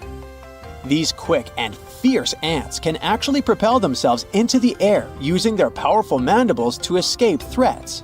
Researchers observed this behavior in trapjaw ants encountering pit-building antlions, and found that this unique escape mechanism significantly increased their chances of survival. The friendship between ants and aphids has been a topic of fascination for scientists for ages. Despite being as different as night and day, these two insects have joined forces to ensure their mutual success, like the ultimate dynamic duo in the bug world. Their partnership demonstrates mutualism, a fancy word for a give-and-take relationship where everyone wins. Ants play bodyguard for aphids, keeping them safe from pesky predators and parasites, while also making sure they never go hungry. In return, aphids whip up some delicious honeydew for ants to enjoy, kind of like a bug potluck. One of the perks of being pals with an ant is having a personal security detail on standby 24/7. Using their impressive jaws, ants scare off any troublemakers trying to mess with their aphid buddies. Some ant species even go above and beyond by taking aphids under their wings, well, legs, and moving them to safer locations. Aphids may not have the best taste in plant meals, but they sure know how to turn it into a yummy treat for their ant friends. By turning plant sugars into honeydew, aphids provide ants with a tasty snack packed with all the energy they need to keep on trucking. Ants will go to great lengths to find their aphid buddies and stock up on this sweet sustenance. Ants and aphids aren't just munching on snacks together, they're master communicators too. Using special chemical signals, ants guide one another to food sources and warn of incoming threats. They even exchange signals with their aphid pals, sometimes giving them a little tickle with their antennae to boost honeydew production. Aphids aren't just sitting back and soaking up the sun, they're proactive members of this bug buddy system. They listen to ants' signals and adjust their feeding habits accordingly, maybe even packing up and moving if ants say it's time for a change of scenery. Ants may not produce honeydew like aphids do, but despite being insects, they can produce milk like all the mammals out there. Who knows, maybe one day we'll get ant milk lattes at Starbucks. Just kidding. So, most researchers thought they knew just about everything there was to know about ants until they decided to take a closer look at their pupae. Scientists have observed ant colonies for over a century, amazed by how ants work together like one big superorganism. But despite all the attention on ants' busy activities, researchers haven't really focused on the pupal stage. This is when ants transform from larvae into full-grown adults. In a recent study, scientists revealed that ant pupae play a crucial role in colonies by producing a milk-like substance that feeds the rest of the ants. This discovery was surprising because milk-like secretions were found in at least one species from each of the 5 major ant subfamilies. So, this amazing find suggests that there may be many more ant species out there making their own milk. And the milk-making process might have originated early in the evolution of all ants. Trust me, you don't want to be on bad terms with ants, or else they might adorn their houses with your head. I know, it sounds insane, but here's the deal. Ants really use their foes' heads to decorate their homes. For the past 60 years, scientists have been puzzled by the behavior of a small ant called Formica arcboldi. These guys love to adorn their nests with the skulls of trapjaw ants, which are armed to the teeth with venomous stingers and massive, snapping mandibles. Despite the odds, Formica arcboldi ants in Florida are skilled at bringing down their larger adversaries and snagging their heads. How do they manage to do it, you ask? Well, it's all about their quick and efficient acid spray. Turns out, Formica arcboldi ants seem to have a taste for a few specific kinds of trapjaw ants. By mimicking their prey scent, these headhunters have found a clever way to overpower them in battle. But why exactly do they collect their foes' skulls? Some experts think it could be a way to mask themselves from kidnapper ants who brainwash entire ant colonies. Tiny weaver ants have impressive nest-building skills and can create nests that are 1,000 times bigger than themselves. They create their dwellings by carefully pulling tree leaves together and securing them with silk produced by their larvae. To start their construction project, ants pick out a tree branch that will work well for their nest. Then they gather around leaves and begin pulling them together until they can form a solid structure. Once the leaves are in place, it's time for weaver ant larvae to shine. Adult ants carefully transport the larvae to spaces between the leaves, where they use their silk-producing abilities to glue everything together. In the middle of a dense, foggy forest, you spot glowing red eyes. Suddenly, a strange clicking sound breaks the silence. It's not just in your head. Stretching over 2,000 miles from Newfoundland to central Alabama, the Appalachian Mountains hide terrifying creatures like Bigfoot and the Wampus cat. You might think they're just myths, but there's actually a chilling explanation behind them. First up, the Mothman. This creature is a superstar in the world of horror stories, but not many people know that its legend actually started in the heart of Appalachia, in Point Pleasant, West Virginia. Back in 1966, two couples were driving when they suddenly came across a human-sized moth, about 7 feet tall, with glowing red eyes. They totally freaked out and sped up, but the strange creature flew and chased after the car, making a screeching sound until it finally disappeared. After this encounter, the group told the police that the creature looked like a tall, muscular man with huge, white wings, but they couldn't see its face because of the hypnotic effect of its eyes. Since then, the Mothman has become a famous urban legend. People swear they've seen similar creatures in other parts of the US, like Chicago and Gallipolis, Ohio. Theories about what people saw range from a balloon with a flashlight tied to it to extraterrestrial beings visiting Earth. But it's also possible that it was just a bird, more specifically, a barred owl.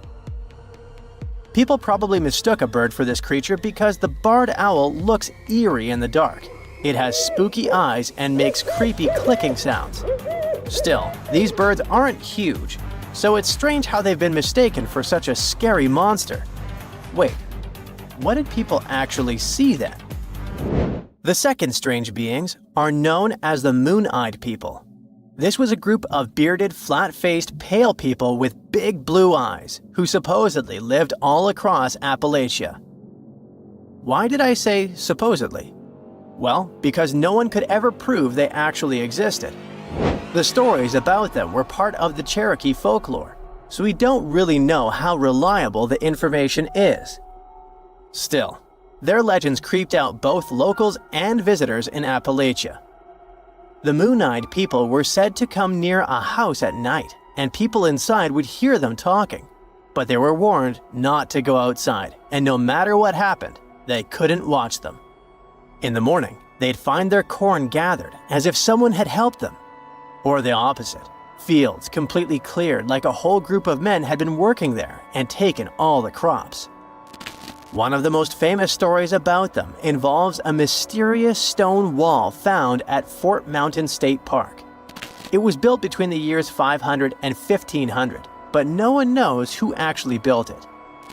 Some people believe it was the moon-eyed people's work, and the ruins today are proof they really existed.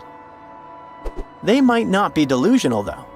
One theory suggests that the moon-eyed people were actually Welsh people. At the time, they were in Appalachia, mining the mountains, and the Cherokee gave them this nickname because they lived underground and had great night vision. Hey kitty kitty, come here. Oh wait, what's that? According to legends, the Wampus cat is a half-dog, half-cat creature that roams the Appalachians after dark, or just before dawn. And it can run totally upright on 2 legs.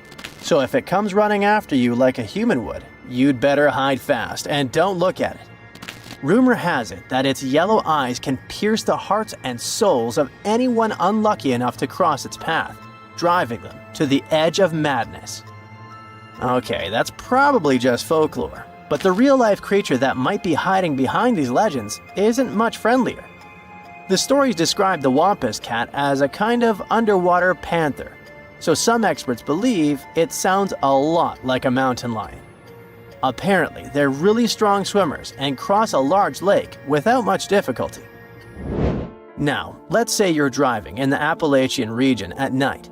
Suddenly, you spot an animal in the middle of the road. You slow down and take a closer look. It looks like a deer, but there's something off.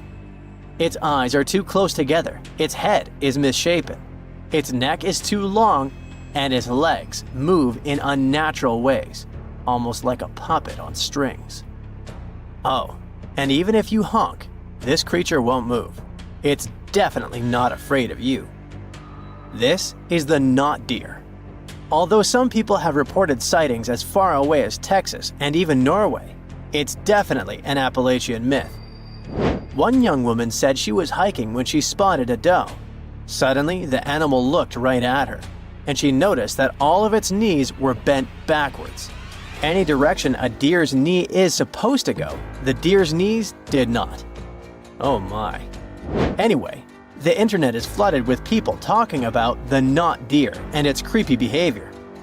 But the thing is, we can't find a single photo or video that proves it actually exists.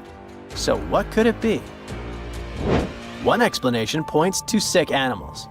There's a neurological condition known as CWD that affects different deer species like elk, moose, and even reindeer. It causes the brains of infected animals to degenerate, leading to loss of body functions and abnormal behavior. Since the symptoms match what some people describe as not deer behavior, it makes sense to think this condition could be behind the strange sightings. The last creature on our list, the one and only Bigfoot. You know, that large, hairy, human-like creature that walks upright and roams the dense forest in the US. In the Appalachian Mountains, there have been Bigfoot sightings from the Adirondacks in New York all the way down to the Blue Ridge Mountains in North Georgia. This bizarre figure has haunted our imagination for decades, but scientists believe it could actually be a humble black bear in disguise. It turns out the American black bear is found in many of the same areas where people claim to have spotted Bigfoot. Studies show that for every 1,000 increase in the bear population, there was a 4% increase in Bigfoot sightings. And there are two main reasons why the American black bear could be the perfect imposter. The first reason, they're big. Adult males can weigh up to 660 pounds and grow up to 6 feet long. The second reason, while we think they primarily walk on 4 legs, they are perfectly capable of standing upright. In fact, not only are they capable, they do it all the time. They stand up to get a better look at something, sniff the air, or just to appear bigger when they feel threatened.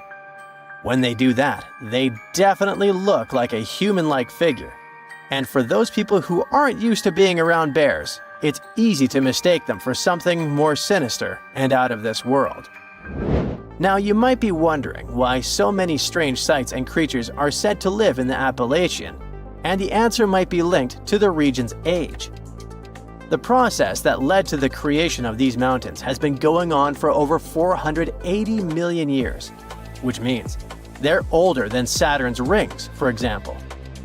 Over all this time, the region has gone through some drastic changes in its composition, creating a huge number of ecological niches with varying elevations, slopes, aspects, temperatures, and rainfall.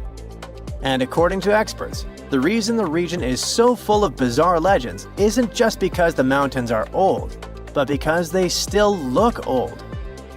Since a large part of Appalachia is basically untouched by humans, much of that ancient biodiversity is still around and seems unknown to us. This has created a landscape full of deep forests, mist-covered valleys, and winding rivers. A place where secrets seem to be hiding in the fog. And over the centuries,